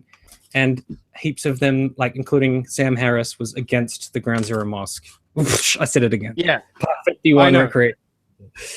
I just wanted to mention that his name is actually Faisal Abdul Ralph. Oh, right. Yeah. I wrote Ralph Abdul. You're right that most of the new atheists were opposed to him, which is I've just found bizarre because he has dedicated his life to promoting interfaith dialogue and dialogue with atheists and cooperation and working together and fighting extremism, you know, and to be against something like that just makes zero sense. And I'm not, you know, it's not fair to say that they're all against him and people like him, but you know, Sam Harris has made comments against him, and I wouldn't be surprised if a bunch of others have as well. Well, I was like, people are going to strawman me on Sam Harris, so I've got his article here. He's like, the murder of 3,000 innocents was viewed as a victory for the one true faith by millions of Muslims throughout the world, apparently. Apparently, it doesn't need to provide any evidence for that. It just is the case. No, and he said, this leads me to a paradoxical conclusion because almost everything I say is pure bullshit. American Muslims should be absolutely free to build a mosque 2 blocks away from Ground Zero. He said he was for it, but the ones who should do it probably won't want to. So he's like, these are bad Muslims. They shouldn't do it. So because they want to do it, that means they're bad, even though all the evidence suggests they're not bad. It's the same. Like, Malala is great, but Muslim. This Muslim thing, yeah, it's really a mark against her, you know. Exactly. That Kierkegaard guy, you know, his philosophy may have had a lot of merit, but he was a Christian, so we should just not listen to him. That Ayn Rand, the stuff she wrote was bullshit, but she was an atheist, so she's probably great. Yeah. Atheists are awesome, so I love Ayn Rand. Even though her books are bullshit and all her philosophy doesn't make sense. Yeah, even though her philosophy is a giant castle built on shifting sand. Well, that's why it's all identity politics and it's all just in-group, out-group stuff, really. Yeah. Shaky foundations, the movement. Oh, the final thing we had was the Dahlia Moggerhead. And yeah, so this is a bit more complicated because this is an exchange. Just said her name horribly. Yeah, I'm sure I don't know how to pronounce it correctly either. Moggerhead. No, that's not her name. So in the description, there's a bunch of links to tweets, and basically this is a back and forth they had, which started because she said, hold on, let me bring it up. Hold on. She was on a network news talk show. Yeah, but she actually put out a tweet that said, Paris terrorists, far from religious, freed prisoners of ISIS, say the same about their former jailers. And then in response, which I disagree with, by the way, I think the terrorists are just as religious as any religious person. That nobody has You know, that's the way that religion works. It's self-identifying. They're no more or less religious than other. Yeah, self-identification is the rule. And so it's a no true Scotsman fallacy to say that anyone who self-identifies as religious isn't religious. So, okay, so then Sam Harris says, Dahlia, this game you're playing with the term religious is politically insidious and morally offensive, right? So while I disagree with what you said, I don't think it's politically insidious or morally offensive, right? But it gets worse, because two things I want to point out about this particular tweet is that Sam Harris is himself an imperial apologist for U.S. foreign policy power, right? So he himself has a ideology that is both political and insidious, right? Being imperial apologist is definitely political, definitely insidious. And the morally offensive thing, which is in another tweet that I've got in the links there, I think it's the third one. He says, I'm not personally offended by that. So he says it's morally offensive, but he's not personally offended. That doesn't work like that. Offense doesn't exist in a vacuum. It's not an abstract universal concept. It's about the person. It's about if they're offended or not. So he can't say it's offensive and say he's not offended by it. It doesn't really make any sense, in my opinion. Doesn't that just make him an edgelord who's not offended by things that should offend all humans based on his own definition? Kind of. It's like, but I'm such a fucking edgelord. I'm not offended by something that's morally offensive. That's how bad I say I am. So then in Dahlia's response to that, she says, to that particular tweet, when he says it's politically insidious and morally offensive, she responds, remarkable how you resort to name calling when presented with facts that don't conform to your dogma. Now, I disagree with this tweet as well, because he hasn't really done any name calling. He's referred to, his argument doesn't have merit, right? And he's kind of attached the argument to her in a way that that's fallacious, but he didn't really insult her directly. So I think that's not quite fair. And also, she didn't really present him with, I mean, I could be wrong about this, but did she actually present him with facts? Not totally sure. I think she didn't see the need to because of the nature of their exchange. Well, I think he was kind of like, this guy's taking pot shots at me, and I don't think she felt the need to make an argument based on that. Yeah, but I guess, I disagree with that she presented him with facts, because really she just presented him with the opinions of Muslims, and that's not facts. Oh, I see what you mean. Yeah. You're saying most Muslims don't see them as religious, therefore they're not religious. That's not a fact. Right. She didn't provide some like citation, whatever. Exactly. Yeah. Well, I mean, she did provide a citation, but she characterized that citation incorrectly. Wait, what citation did she provide? Sorry. Well, just the fact that the people jailed by ISIS, who may have had a neutral or even positive view of ISIS before that, all came out with a negative view of them and didn't think that they were real Muslims. Oh, by citation, I just mean provide a link to a website or a study or something. Oh no, she didn't provide a link to anything actually. No, that's what I meant. Just to take it on her word, I guess. But we had a disagreement yesterday because you said it was technically not an ad hominem what Sam Harris said. And I still disagree with you, because like, here's the definition of an argument or reaction directed against a person rather than the position they are maintaining. And I think, in my opinion, saying something is politically insidious, etc., that is a personal attack, because it's saying that you are untrustworthy. Yeah, but the thing is, he's saying what she said was politically insidious, not that she is politically insidious. And the thing about an ad hominem attack is you have to put the person above their argument and attack them instead. Instead, he's kind of attacking both. He's attacking the argument and her. But that reminds me of the cheap thing people do when they're like, I don't hate Muslims. I just hate all of their beliefs and everything they stand for. And I hate everything they think, but I don't hate them. And it's like, well, dude, that's a bit of a hard line to figure out there. Like, so to me, it's kind of like implying the person is untrustworthy and insidious and horrible and politically offensive and all this shit without directly saying it's them, and just saying, no, I'm talking about your idea. That's what it feels like to me. I don't know if you agree with that, but well, I mean, I don't think it's actually the same, but I get what you mean. But I just wanted to point out the last. Yeah, it is. It's a underhanded argument tactic for sure. I just want to point out the last. Oh, sorry, no, go ahead. You can deny it. You've got plausible deniability, like you can say, I was talking about your idea, not you, but you kind of implied I was insidious. No, it was just your idea. Yeah, he's hiding behind his specific phrasing. Yeah. Yes. Anyways, go on. I just wanted to mention that the last tweet, so his response to that, her saying, remarkable how you resort to name calling, his response to that is, sorry to appear rude, which I also think is fucking bullshit because he's saying appear rude rather than being rude. No, Harris, you were rude. You weren't appearing rude, you were rude. He's the king of condescension, eh? I know, eh? It is, eh? It was like, oh, you saw it that way, but you saw it wrong. Sorry you're dumb. Anyway. Exactly, yeah. I'm sorry you didn't see it right. So anyway, want to have a real conversation about these issues? You have an open invitation to come on my podcast.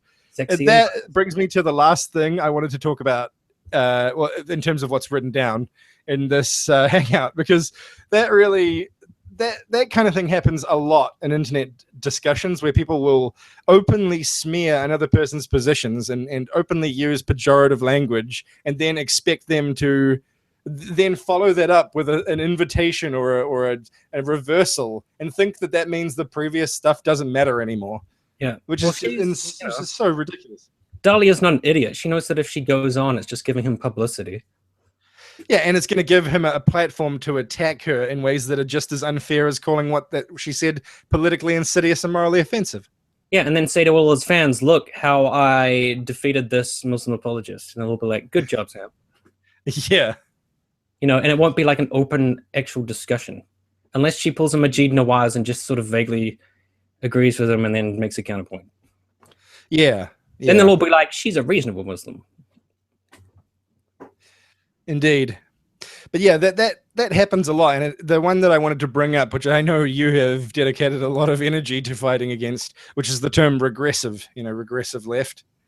Is that people seem to think that they can use the term, that they can use the pejorative term regressive and then have a real discourse with the people they're slurring. I can't help talk about it because I self-identify as a progressive. So so do I. Well, yeah, you're like a progressive feminist, right? Yeah, well, exactly. And I'm like a progressive who doesn't mind feminism, has no problems with it, and feminism's perfectly okay with me. So, yeah. Well, I just looked up what progressivism is about and thought, well, this pretty much describes my worldview, pro-science, pro-income equality, and against any kind of, like pro-civil rights and against anything that's tries to put people down because of who they are. And, in terms of the way progressive is all based on a difference of focus. If we have a different focus about the things that we want to talk about, as opposed to what people who would call us regressive have a focus on, that makes us regressive. Yeah, but the idea that you can say, "Hey, you bloody regressive! Hey, want to have an open and an open and fair dialogue?" It's like, what? You just call me an insult. You can't start the dialogue with a fucking pejorative slur and then have a fair discussion. And then I counted it to be like, "Hey, dickface, you want to come talk to me?" And then they would be like, "That's not comparable. Regressive is accurate." And I'd be like, "Well, maybe dickface is accurate." So what? I can point to like different references as to why you're a dickface. Now come talk to me. Exactly. Yeah. Yeah, and I'm not saying you can never use a pejorative against someone, but when you when you have done that before trying to open up a discourse, I mean, it's not fair and it doesn't work. Well, I think part of me thinks they know that as well, and that's why they've done it in that order, because they don't actually want to have an open and fair discourse. So they're just trying to present it like they do. I don't know. Maybe I'm wrong. I was trying to think about what actually is regressive, and I think if you were to use it in a way, not the Freudian sense, but like going backwards, specifically, a lot of conservative ideas would be regressive. Like technically, like if you were like, I want to go back to a time when women were like, barred from using Planned Parenthood or something, or like I don't. The conservative position is to either, depending on where you are on the spectrum of the right, to conserve how things are now, or to go back to the way they were at a certain point in the past, which is literally progressive. Yes. Yeah. But like, so yeah, it's a way to sort of say that progressives are conservatives. Which, well, I'd say like censoring computer games, and I don't know, going to universities and shaming campaigns and stuff. They are like tangentially regressive, I think, but I don't think it's a one-to-one because I think a literal regressive policy would be like take away the vote from black people or something. Yeah, yeah. You know, so it's kind of like tangentially regressive, I guess. And there is a third thing as well, which is comparing another society to your society, and then thinking this society is kind of like how we were hundreds of years ago or whatever. Therefore, that society is regressive. Yeah, exactly. And as well, I think, like you could say, Saudi if you sort of Arabia vaguely support that society for some bizarre reason, because that's very strawmanish, because not many people are like, I think Saudi Arabia is fantastic. Yeah, like, nobody says that. Then that would be kind of regressive. I think it's great that they just added a bunch of people. Oh shit. Yeah, like, yeah, yeah, that's one funny thing about people who use that term regressive and stuff, because they will often claim that progressives are trying to be apologists for radical Islam, and I don't personally know anyone who's like that.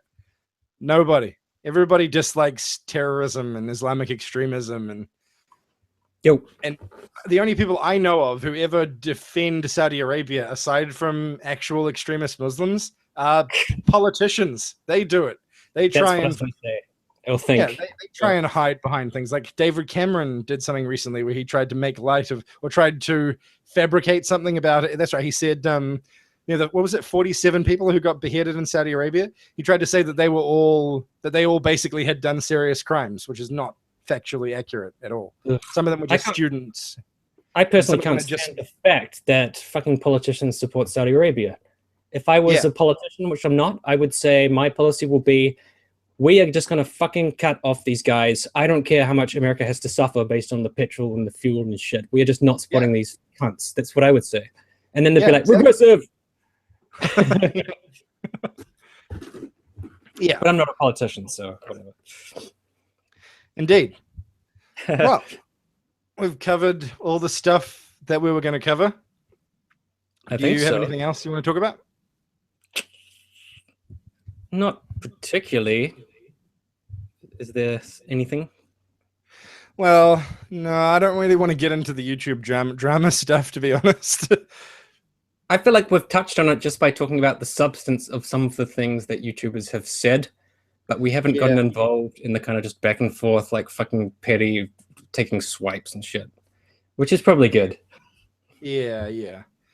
Like I've said a lot in videos and hangouts and stuff on my channel, I don't want my channel to be about that kind of stuff. And I think that doesn't mean you can't sort of analyze the strategies that certain people use as part of YouTube dramas and stuff. Well, I think the words atheism is unstoppable came out of your mouth, so you're going to get a bit of... They did. Yes, I talked about him. I mentioned him.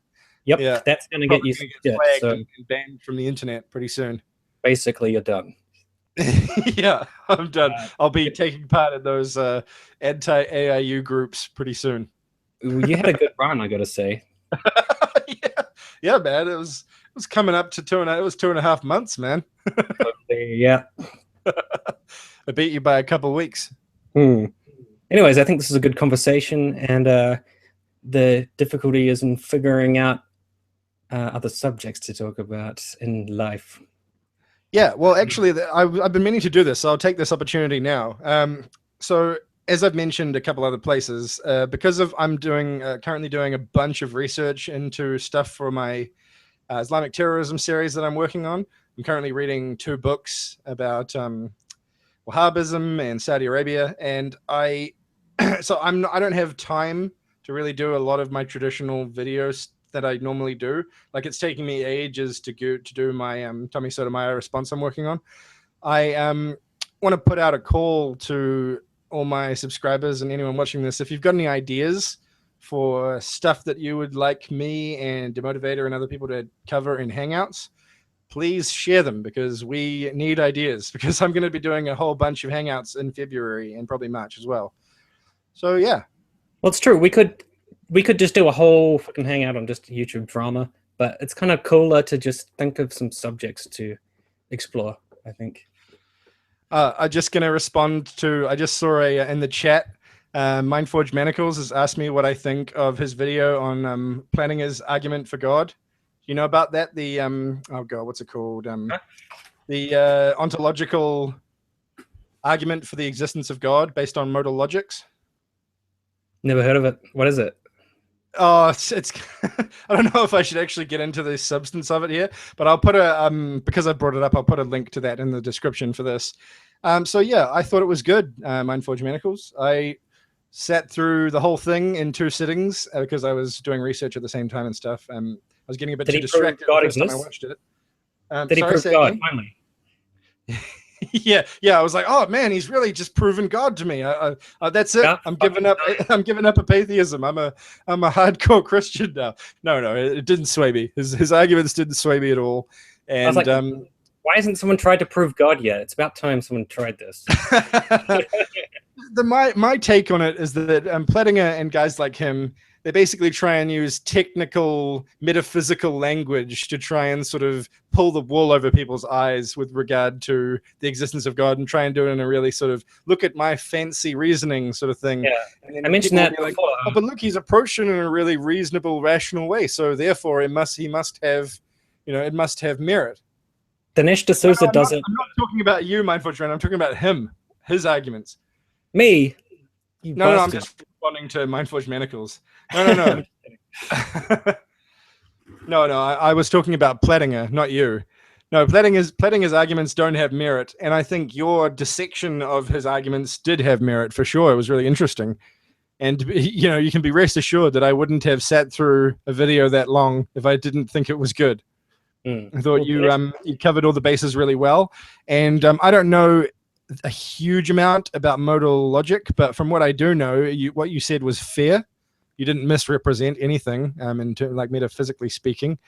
You represented the thought behind that stuff well, and you dissected why the ontological argument thing doesn't really have a strong basis in as a good argument. Nice. So yeah, you should link it in the description. I will. Yeah, I will.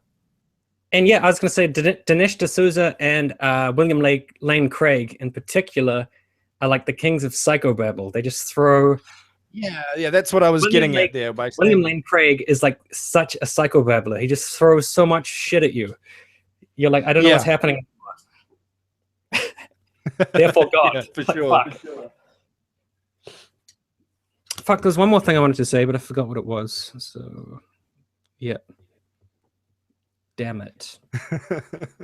I feel like we didn't cover the 0.3 Texas sharpshooter one as well as I wanted to, but I'm not going to be able to do that now. I think I need to have a think about how I want to approach that and maybe tackle it again in the future. That's all good. And I'm keen on ideas from anybody who's got suggestions. So yeah, I'm going to be doing a hangout with Christy Winters next month sometime. We're not totally sure what that's going to be about, but I'm probably going to want to pick her brain about political stuff. We have some disagreements about our positions on things, so I'm going to try and avoid those. But then I have some about Thunderfoot for 7 hours. Science. Anyway, what was that? Then you could talk about Thunderfoot for 10 hours. Just kidding. Yeah, no thanks. Political stuff. Yeah. Well, just like I remember one of them was that the way that my understanding of political science is that it either deals with future events, which is covering elections and how elections work, and present events by covering policy and things like that. But can it cover past events? Are you a political science when you analyze it in the past, or are you a historian? Or can you be both, or either? I don't know. So that was one of the things I was going to ask her. Don't know the answer to that, so I'll be interested in seeing what Christy Winters has to say. But yeah, the William Lane Craig people, they just sort of have a veneer. They're like what was I talking about before about a dumb person's idea of a smart person? Right. Yeah, about he sounds like he knows his shit. Yeah, because of the way that they can use, they're effective at using language, but not effective at proving things. My idea of the dumb person's idea of a smart person seems to change every week in terms of which individual I think encapsulates right. that. Well, I mean, there's many examples of them. Yeah, there's lots of them. So from one week, I'm like, I think it's this person. And then the next week, I see another video and I'm like, I think that's the person. That's the... And then, this person's even more like that. So Well, and I mean that's another thing I wanted to mention actually. So maybe we should cover that now. Is the whole thing where people step outside of their expertise in a way that demonstrates that they're not very good at stepping out of their expertise. Some people are right. good at it. Some people will put the research in a dedicated way that reflects their approach to their own field, and some people won't. Like I think Dawkins and Harris are the two classic examples in atheism of people who have a certain approach to their field, which is very rigorous, very evidence based, well researched, well informed. But then they will when they step out of that and talk about other things, that just vanishes into thin air. And suddenly they just make all these assumptions. They're based on assumptions, based on anecdotal evidence, not researched, uninformed, and they come to like inaccurate conclusions a lot of the time. do you know You know, the Steven one. Pinker at all? Sorry? Do you know Steven Pinker? No, I've never heard of him. Oh, he's another sort of atheist guy, and he's very much on the like Sam Harris, Richard Dawkins kind of side. But he's an optimist and kind of an idealist, and he wrote a book called "Better Demons of Our Angels" or something like that. I may have got it wrong. Right. And he made the whole case for like optimism. And the thing is, I'm like, okay, that guy's like an atheist dude. He's sort of part of that whole. I agree with Harris and Dawkins, and Harris is always like big upping Steven Pinker, saying he's the man. But he approached it very factually. Like, I'm looking at statistics, I'm looking at like the life development index and like all of these different like actual facts and information. And then by the end of it all, I'm like, he has made a very reasonable case as to why the world is not actually getting worse. And the fact that Harris likes him and then he's like a big atheist dude doesn't really impact whether he's making a reasonable argument, which I thought he was, you know? Yeah. Yeah. Right. Right. Yeah. I mean, just because you're one of the people who doesn't have that interdisciplinary skill set doesn't mean you can't respect people who are. I was like, Steven Pinker I don't know what his exact qualifications are, but he may have stepped outside of his area of expertise, but he did it in a convincing manner. And I might disagree with him on a whole bunch of other shit, but it doesn't mean that that book's not good. I thought it was like reasonable. So according to Wiki, he's a cognitive scientist, psychologist, linguist. He studied at Harvard and does theory of mind and evolutionary psychology. I guess part of that might overlap with looking at society as a whole. I'm not sure. And as Mindforge Manacles points out, his book is called The Better Angels of Our Nature. Whoops. Yeah, there you go. I knew I fucked it up. But I don't know about people's opinions on Steven Pinker, so that'd be interesting to hear as well in terms of that specific book. Yeah, it'd be interesting to see what the other... Well, because you've got to look at how the people in the field that he's writing about did take it. For example, you know, while I big upped John Ronson's book, So You've Been Publicly Shamed, in my last video, I was feeling a little bit weird about doing that because he wrote another book which I strongly dislike, which is his book about psychopaths. Yeah. Because clinical psychologists strongly disagreed with the content of that book and basically said it was an ad hoc, poorly researched sort of travesty of a book. And, you know, I tend to take their word for it a lot of the time since they've spent, you know, years of their life researching a thing. I'm just guessing, but was it kind of like psychopaths are bad, therefore I don't have to research it much? Just say, you know, they're all shit? No, it was based on the psychopath test. Oh, okay. It was based on the way you identify psychopaths and stuff. And I think I'm not actually can't totally remember exactly what the criticisms of it were specifically about, but I think they were to do with stuff like outdated research and stuff like that, and that weren't. And a lot of the stuff he says wasn't reflective of how things are in the field right now. What was his how they are anymore? What was his message concerning psychopaths? Like, what was he trying to say? Hold on, let me bring it up. Oh, okay, cool. Ronson. I think that like there's certain topics that if they seem black and white enough, you don't have to research very much, and you can just make very broad statements about, and a lot of the readers won't have an issue with that. Yeah. Yeah, so like, for example, in the So You've Been Publicly Shamed, that is a very different and much easier to research topic than psychopathy, you know? Yes, which is very complicated. Yeah. Okay, Well, I mean, so all you have to do is display a bunch of people's tweets, and you've made the case. It's like, look at what these people said. It was shaming, and it was bad. here we go. Ronson's book trivializes a serious personality disorder and its measurement, which is not helpful to those who have the disorder or to their unfortunate victims. Yeah. And that they said his point of view. Is this a review? That was a published statement from the Society for the Scientific Study of Psychopathy. Oh, okay. And includes people featured in the book like Robert D. Hare. Now, that guy actually wrote a book about psychopathy that I've read, which is called, hold on, let me find it. Which is called Psychopathy is Awesome. No, it isn't. What a fucking apologist. I might actually have to step into the other room to get the book off my shelf because I can't remember the name of it. But yeah, we're almost finished though. It's probably not worth it. Yeah, probably not. I might just write it I might write a comment about it once I've done that or something. But yeah, I was doing research for psychopathy for a totally unrelated thing, and I read that book and I thought it was great. But yeah, so I think there are a lot of people, and Thunderfoot is another person who does this, who steps out of their field of expertise and does not apply the same rigor that they apply to their own field. And I think they do that for ideologically motivated reasons. He doesn't even I don't think it's just intellectual laziness. When it comes to feminism, he doesn't even try. He just like wades in and says you're a lolcow and feminist logic and ruffle mile. Yeah, he quotes some person and says ruffle mile. Right on target. And it's like, you're a fucking scientist, dude. Yeah. Good job. Like, he doesn't even bother.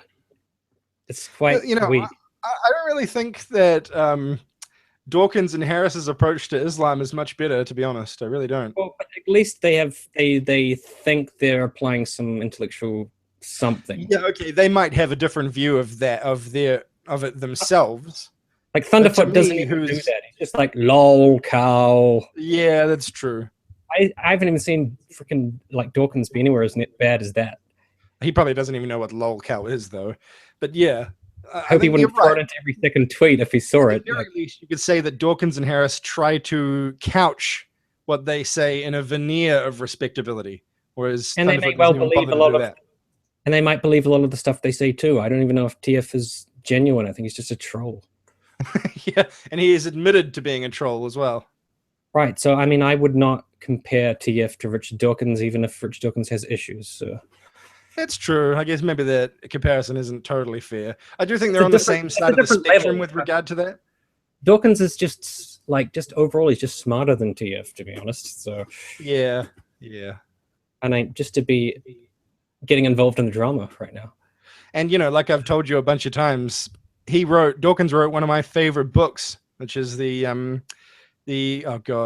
Ancestor's Tale. Right, and he can be actually quite interesting in interviews sometimes, in my opinion. Yeah, and I mean, the Ancestor's Tale is a fantastic book. I highly recommend it. But he also follows me on YouTube. I mean, on Twitter, because he loves me.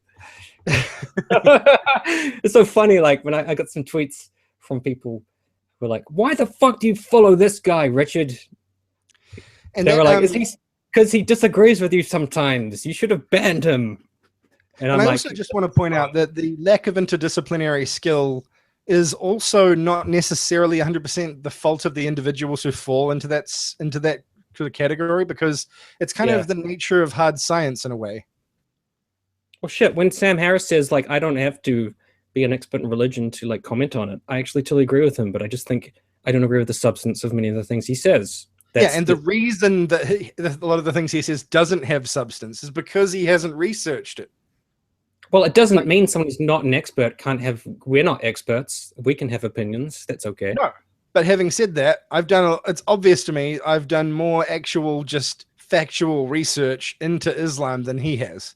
Well, if David Patton was reporting on that, he'd disagree. He'd say... Well, based on what he says, if what he says is reflective of what the research he's done, which you have to assume it is, I guess. Like, he doesn't seem to be ever taking into account historical factors and other things that are just totally crucial. That whole thing I said before about understanding, you need to understand the cause to understand the effect. He doesn't seem to understand the cause. Yeah. However much he understands the effect, he doesn't seem to understand the cause. Well, that's a misunderstanding I had with my Reza Aslan video as well, where people was like, "Oh, you're nitpicking qualifications and stuff," and I was like, "No, I'm not. Actually, don't fucking care." Well, I mean, I care a little. It is relevant, but it's not the deciding factor whether Sam Harris is qualified in religion. He can still comment. He can still write books about it, but we can still analyze how knowledgeable he is. That's fair to do. Is he knowledgeable? Has he actually done field research, as David Packman said? If so, how much has he done? That's fucking relevant. And yeah, if I can spend 6 months reading a handful of books and clearly know that Sam Harris is misrepresenting what he's talking about, then he's not that well researched. Well, I'm not going to say you're full of shit because you don't have a BA in religious studies. I'm just going to say, how good is your argument? So yeah, and what are my sources? You know, exactly. But what can you do? We're regressives. We don't know. Indeed. Yep. And with cucks. Gotta throw that in. Totally. Oh, and the other, I was going to mention, because that thing about the nature of hard science being encouraging the lack of interdisciplinary and transdisciplinary sort of skills is like there's a great clip that's on YouTube of Richard Feynman, who's one of my favorite scientists of all time. I think he's a great guy. But he fell into that trap just as much as those guys did, because he was talking about the social sciences and about how they weren't real science and saying all this stuff, you know, smearing them in all these ways. And at the end of the video, he goes, "Now, you know, I might not know enough about this stuff. I haven't really researched it much." And I was like, "Yeah, no shit." So it's like, dude, you just, I don't know. He was mischaracterizing them so much. It was quite laughable. But yeah, which point was that? Was that one of the points on our like rundown? No, no, actually not on the paper, but I just did want to talk about it. Oh, right. Okay. I was just curious. I might be missing the connection to a previous point we talked about, but maybe not. Yeah, that's one of the reasons why I like the social sciences, is because they're really cutting edge when it comes to how you approach things outside your field, that you should be just as rigorous. Well, I think the argument with your own. To me, the discussion about whether social sciences is a science is kind of irrelevant, because it's more a matter of like what the information it gathers reveals, and like just what it's saying. Like, just because you say something is not a science doesn't mean it is not providing you with useful information. But that's the thing, is that they say that as a way to cast aspersions on its validity, because they are scientists. It's a very meaningless talking point. It's like, oh, I'm not a scientist and I'm not doing science. However, here's a whole bunch of data. And then I'll be like, well, the data is bunk because you just said you're not a scientist. No, but it's like meticulously researched. I don't care. It's not science. Yeah, it's like, it's irrelevant. Who gives a fuck? Yeah. It's just useful data, isn't it? Mm-hmm. Yeah. You know, but they use the like questioning whether it's a science to say it's no good. And I guess really part of the reason I dislike it is because when people say that stuff, they don't ever, it's always real vague and real broad. They don't like get into detail about why they don't like it and what specific things they don't like about it. They don't like say, oh, you know, their reliance on qualitative analysis is really bullshit and underhand, you know, and ideologically dishonest and stuff. They don't ever say anything that specific, because I suspect they don't know what that is, because they haven't actually. Well, I think people have a mental image of science that it's kind of like being in a lab doing experiments, making shit explode, like making cell phones explode, like Thunderfoot or something. But like building rockets is just doing research on society and studying society and taking statistics. That's also science, isn't it? Well, yeah. The difference is that it changes over time. Like the definition of what it is. No, the research. So if you did research on society in the 1500s, it's not applicable anymore. You know, but what I'm asking is like, do you think people have a specific idea that science is like being in a lab doing Einstein stuff instead of gathering research? Well, I don't know what people's perception is, but in my opinion, what they think is that because hard science is based on things that aren't changeable for the most part. There's exceptions to that, but hard science is about things that are laws that are static and fixed. Like the laws of physics aren't going to change. The biology of humans, if it does change, is changing very slowly, extremely slowly. You have to discover the laws in the first place too. So. You're not going to have to. While you might add things to the periodic table, you're not going to take anything off the periodic table. You know, they're going. All those things are going to keep existing, whereas that is not how social science works. It's the study of human beings, and human beings are more complicated than that. But I mean, how is science defined? Is it defined by gathering information or by doing experiments or both, you know? But that's the thing, is that social sciences does fit the paper definitions of what a science is. Most of them anyway. I mean, I've only read a few, but there are books where they just talk about that, what science is and what pseudoscience is, and if it fits one and doesn't fit the other. And yeah. I mean, generally, pseudoscience is just something with no basis in actual real information. It's just sort of based on sand. Makes me think I should actually, there's a great video, which I don't think you've seen, Tim, which is by a guy called, oh God, I think his name is Rich F-G, something like that. He's a historian who did a great video that Captain Andy put in one of his videos, which is about whether sociology is a pseudoscience or not, and whether it is a science. He talks about how it fits the definition of what a science is and doesn't fit the definition of what a pseudoscience is. So, you know, because we're talking about this is just the wiki. It just says science is a systematic enterprise that creates, builds, and organizes knowledge in the form of testable explanations and predictions about the universe. Right. Yeah. So builds and organizes knowledge. That sounds like sociology or whatever. It does. Yeah. So that's what I mean. On paper, it fits the definition of what a science is. Right. But and also has a test tube. Change over time, people view it differently. Yeah. And you have a microscope and you make some shit explode. So that's science. You're like, oh, okay. That's why I just love talking about Thunderfoot science, because I just think it's quite funny. Yeah, I mean, I'm shooting a increased in frequency and quality. Yeah. In terms of the videos he makes, I mean. What happens when you set a tree on fire and then blow it up? Science. Let's build a model rocket. He did that, right? Yeah, he's like, what happens when you build a rocket that a teenager could also build if he felt like it? Except there's no show and tell for me, guys. Just showing it on YouTube. Did he really blow up a phone? Yes, but that was actually a little interesting, because he was talking about how inside a cell phone there's so much stored energy that if you pierce it in the correct way, it just explodes violently. So it was interesting. I'm just kind of like poking fun. So, well, we're talking about cell phones. I know a weird thing about cell phones. I don't know if this might be common knowledge or whatever, but you know, cell phones have gold in them, in the circuitry. Yeah. And in Japan, the biggest single storage of gold is in garbage dumps. What? Why? So many cell phones in their garbage dumps that you can make a living, that it's theorized that there's more gold in all of their collective garbage dumps than there is in any other method of storing gold. And it's not like fake gold. It's like actual real gold. Yeah, because it conducts electricity or heat really well or whatever.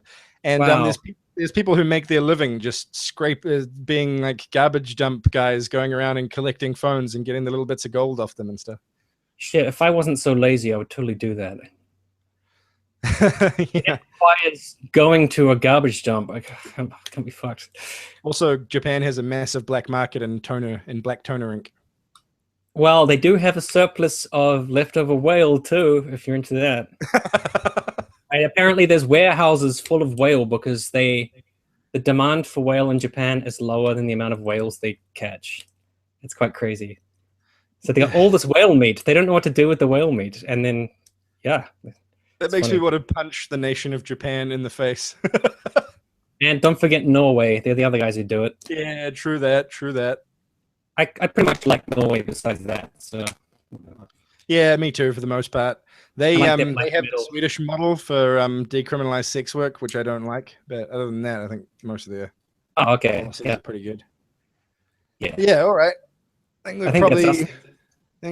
we can wrap this up. I got some Play-Doh puts to be. I might just quickly check the chat to see if anyone's. Make sure you ban anyone who hates us. I'm just going to check if anyone's given us ideas for future things. We got to dock some of them. No, I hadn't seen you say that thing about Scott Atran manacles.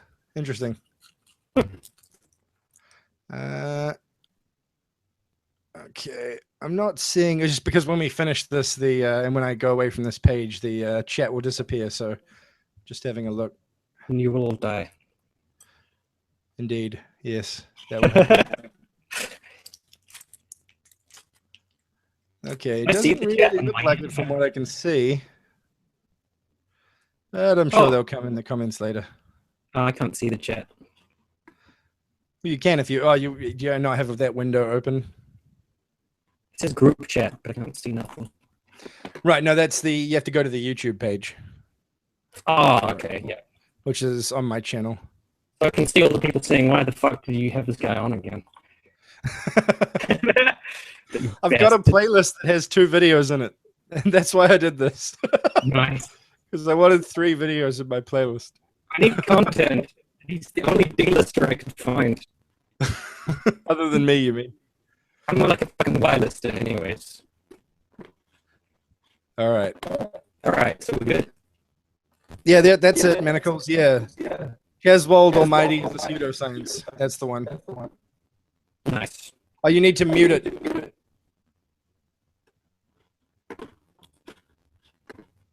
Did you mute it? No, you haven't. You need to mute it. I have no idea what's happening right now. Tim, mute it.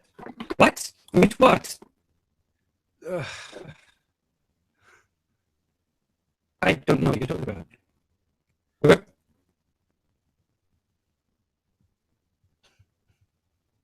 I can't talk until you mute it.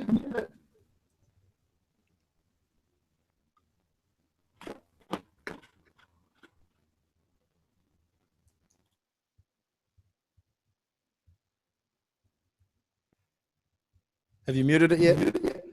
Mute the YouTube page, Tim. Oh, what? Yo. Hello? Have you done it yet? No. What? I don't know what you're talking about. You don't know how to mute a YouTube page. Can you hear me?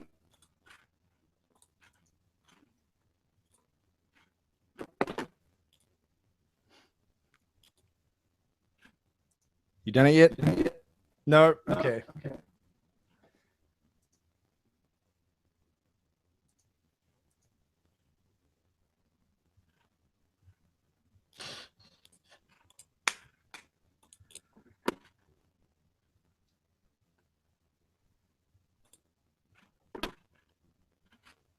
What? I don't know what's happening.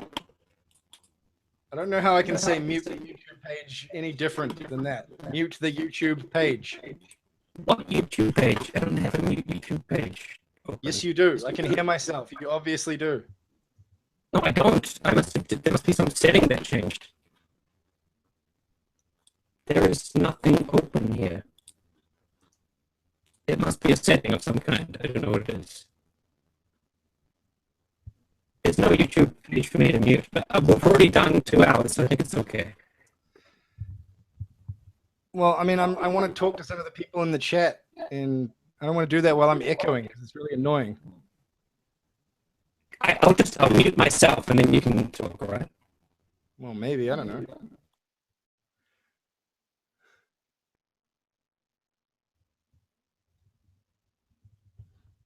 know. Okay. All right.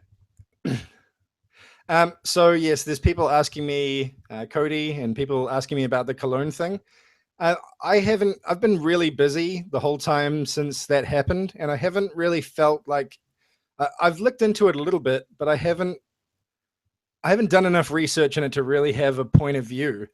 I've read a few things about it, and Demotivator's read more about it, but yeah, I don't really have an opinion, a strong opinion, and I don't have enough knowledge about it to make a video about it.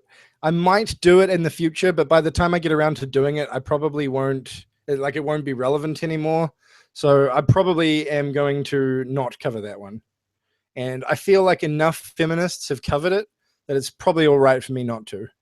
And I also, generally speaking, don't cover a lot of recent events on my channel, like current events, news stuff. just because of the nature of the way I do my videos, it generally takes quite a lot of work and research, and so I feel like news moves too fast for me to work in, just because of the way I work. So, I might cover it in the future, but I also might not, because I feel like it probably won't be relevant anymore by the time I get around to it. Yeah, see, I haven't even had time to watch that video that Christy Winters did on it yet. I haven't read Demotivator's blog he wrote about it. I've read one article on Everyday Feminism about it, and that's about it.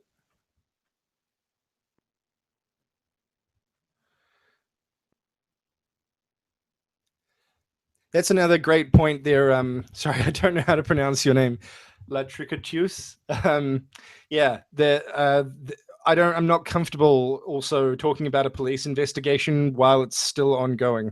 So like that is a factor in the way I approach because I'm doing I'm going to do a video on Black Lives Matter that's more in depth than the one I've done already, and I am waiting basically until a couple of the investigations come to a close that are still ongoing before I feel comfortable really doing that, because it's a little bit speculative to talk about a couple of the cases involved in that for right now.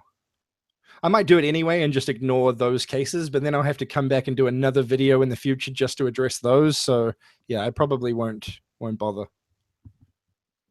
I'll probably just wait until I'm ready to do it with those investigations being done.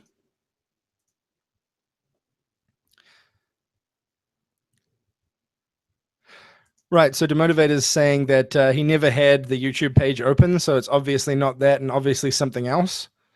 Tim, can you can hear this? Yeah. I turned my mic on again. How's that? No, I can still hear myself. Do you want to like unplug your mic and plug it back in again or something? Yeah. You were saying shut the YouTube page, and I was like, "What YouTube page?" Well, that's just normally why that happens. Okay.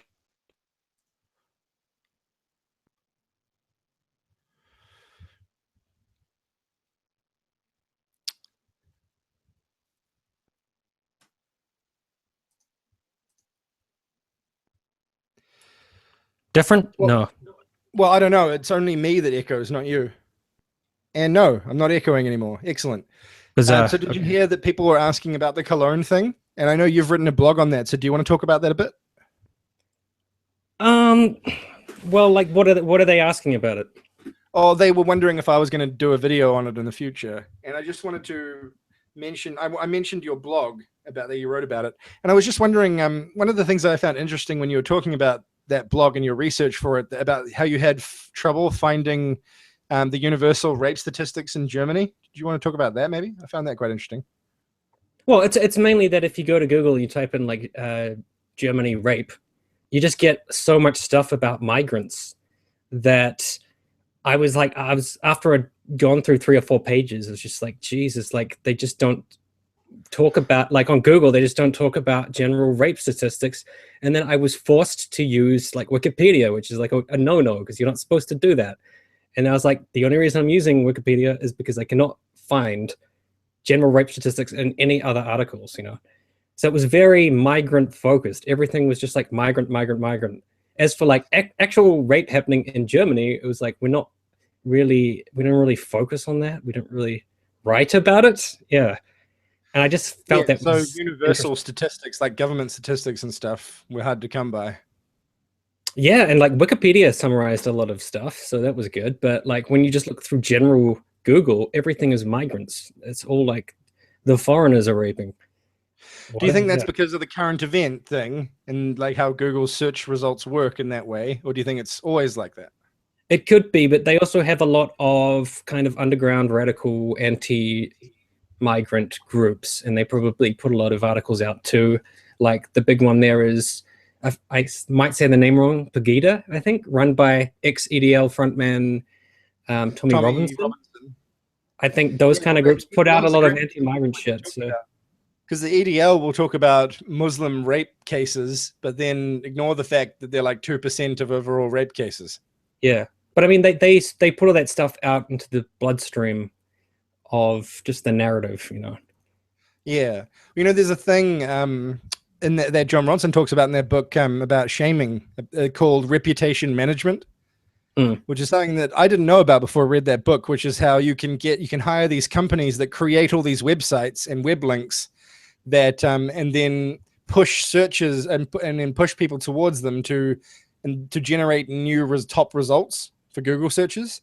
So Right. if you got like dogpiled real badly in like in a sort of internet famous way, and you're like the first, because when it happens to people, like when they get social media shamed really badly, like the first like 300 YouTube results are all like about them being horrible, and Google results are all about them being horrible people.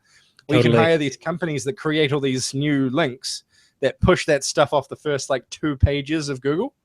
And I was wondering if it's sort of like that like these groups have sort of all the news about it, and the fact that there's so much propaganda and so much people using it as a way to bash refugees and stuff, that it might be the same sort of thing, and that maybe if you look at it later, or if preferably if you had looked at it before the Cologne thing happened, and maybe you might have been able to find more reliable stuff. I don't know. Well, I think Google is sometimes a reflection of just how people are talking about it.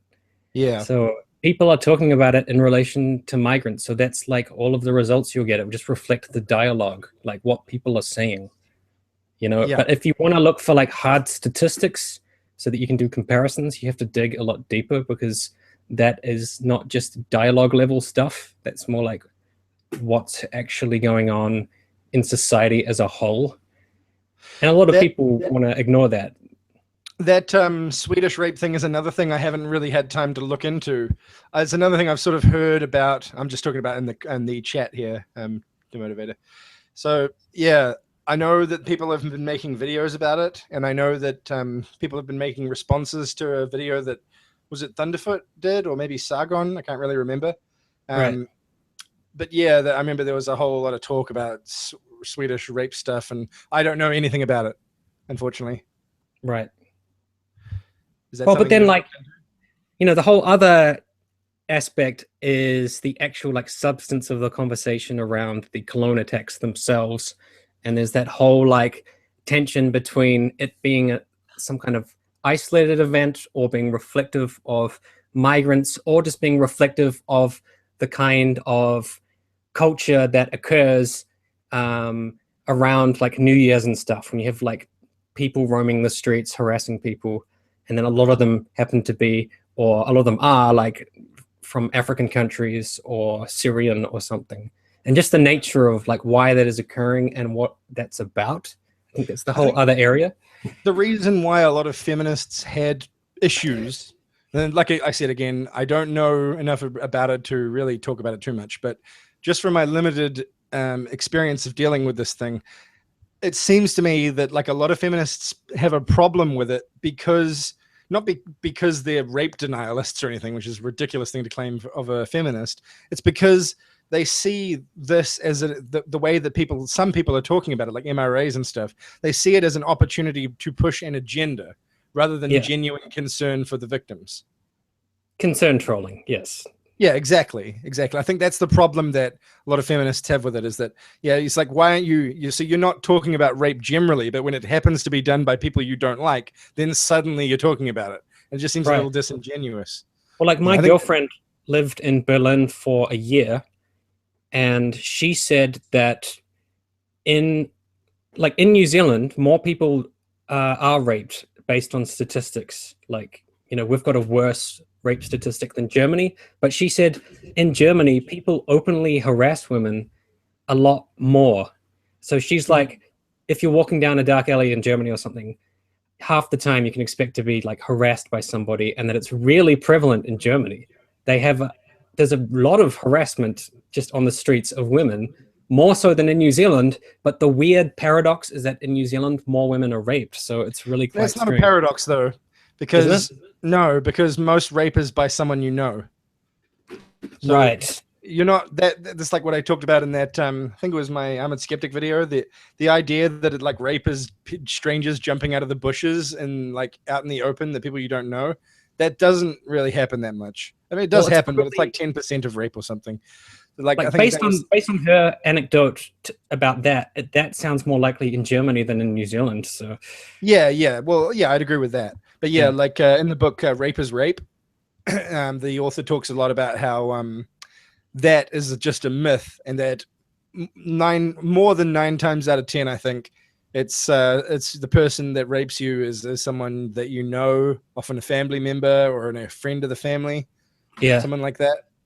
Yeah. But for some reason in New Zealand, that rape culture is worse than in Germany. So Well, because we have our domestic violence issue is one of the worst things about this country is how much domestic yeah, violence we have. fucked up, eh? Like, and but if it was migrants who was doing what's going on in New Zealand, we would hear about it a lot more, wouldn't we? Probably, yeah. Yes. Part of me thinks though that with New Zealand's domestic violence issue, part of me thinks that because we have less overall problems than a lot of other countries, we focus on that because we've done the rest of the work, like in America they have a decent amount of domestic violence, but they're not really focused on it because they've got more pressing concerns, I guess. Although how you evaluate what a pressing concern is very worrying, because I would think domestic violence is a pretty fucking big deal no matter where you are. But you're still trying to compare a nation of 4 million to a nation of 300 million, so that's a bit tricky. no, if you look at just one of the states that's roughly the same size as New Zealand. Right. But I think that's tricky too, because they have all kinds of interstate commerce, and like they're connected to the federal government, so it's very complicated. True. Yeah. I don't know. I'm just being a bit regressive and bringing up mitigating things. Sorry. My bad there. But yeah, the Cologne situation is a tricky one, because we don't want to get in bed with racists and migrant haters, but we also don't want to say that this is not an issue, and that the people on the streets harassing are not bad people that should be done about. Like the Everyday Feminism article about it that I read, which linked to another article that I briefly looked at but didn't read the entire thing. The position of both of those was basically that, yeah, both things are bad. The fact that it happened is bad, but also the way it's being examined and used by some people is also bad. Yeah, when a fuckload of neo-Nazis come out and start waving flags around, you're like, I don't know about this. This is a bit weird. Yeah. They're like, no, the neo-Nazis have a good point. Sometimes fascists are going on. You're like, okay. Yeah. That's like what I said about, that's what I thought about Ayaan Hirsi Ali. And I know this is fallacious to a degree, but I can't help thinking that the fact that her writing was used as part of Anders Breivik's worldview and informed his hatred of Muslims should really give her a pause to reconsider what she's saying in public. Like, yeah, doesn't that you're not saying it's causation. You're just saying it looks weird. Like, that's a bit weird. I'm not saying that it's her fault. I'm just saying the fact that she contributed to the worldview of someone like that should probably give her pause to reconsider what she's saying and how she's saying it. Well, there's some things that are completely fallacious. Some things are completely fallacious, like Mark David Chapman shooting John Lennon because of Catcher in the Rye. That's just like such a non-sequitur. He wasn't an ideologue, though. Yeah, and it wasn't to do with. Well, it was kind of like a social issue, like phonies, but it wasn't about a specific group. It was just nebulous, like phonies in the world are bad, so I must kill John Lennon. That doesn't make any sense at all. But with Ayaan Hirsi Ali, she's being specific. She's specifically talking about exactly Muslims. The tie between Catcher in the Rye and the death of and what Mark Chapman did, and the tie between Ayaan Hirsi Ali and what Anders Breivik did is not the same. I mean, Ayaan Hirsi Ali's rhetoric is pretty clearly in favor of the sorts of things that Anders Breivik was saying in his manifesto. She never advocates what he did, but the sort of their views on things are pretty similar in a lot of ways. Like if you read some of the stuff she says and you read his manifesto, which I read some of, it's completely fair to say that there's more justification in Ayaan Hirsi's writing for Breivik without necessarily saying that it's causation. I think that's fair. But people can't like thread that needle and they lose their shit, and they're like, you're blaming Breivik on Ayaan Hirsi Ali, and we're not going anywhere near to that level. So no, I'm not blaming her at all. I'm just saying that if that happened to me, if someone did a horrible thing and then like said, hey, this this guy Garrett was part of why I did it, I'd be like, holy shit, I should probably immediately reassess my It would be approach to like things. if AIU started liking me, I'd be like, what am I doing wrong here? Exactly. Yeah. I'm fucking up. Yeah. It's like we talked about recently that when there's certain people out there who are so repugnant and vile that if they like you, suddenly that should really that should make you wait. That should be a wake up call. Right? Yeah, I mean, the fact that he doesn't like you is a point in your favor. Sargon actually followed my Platypus character. It said, like, something popped up. Sargon of Akkad has followed you. And I was like, I mean, I got issues with Sargon. I don't like the way he argues sometimes. I disagree with him on a bunch of stuff, but he's not completely just like a repulsive individual. I'm like, He's not I don't a mind. Thunderfoot. Yeah, I'm like, and he's not an AIU. I'm like, I don't mind if he's watches my stuff. He'll probably disagree with it a bunch, and okay. But hopefully he doesn't show up and fucking straw man the fuck out of me, but still. I was like, okay, I'm okay with Sargon following me. Whatever. It's all good. Yeah. But if AIU Sargon's followed not the me, same I'd be like, as oh my those god, this fucking guy. Mm-hmm. Right. Okay. Well, I need to go and do some stuff. So I gotta go time to buy wrap some this up. food. Yeah. Pretty much. It's a good conversation. Right. Thanks for everyone who has watched this, and thanks to everyone who's going to watch in the future. And I just want to quickly reassert my request for any ideas that people might have for Hangouts. Feel free to share them. And yeah, because of how many I want to be doing, there's a pretty good chance you might be taken on. So can I mirror Your this? idea, I mean. Sorry? Can I mirror this? That's all good. Oh, yeah, go for it. Absolutely. Well, I'm in it, so I was like, No, I mean, it makes sense to ask. Yeah. Okay. Awesome. All right. All right. Thanks, everyone, for watching. Yeah, thanks, guys. See ya.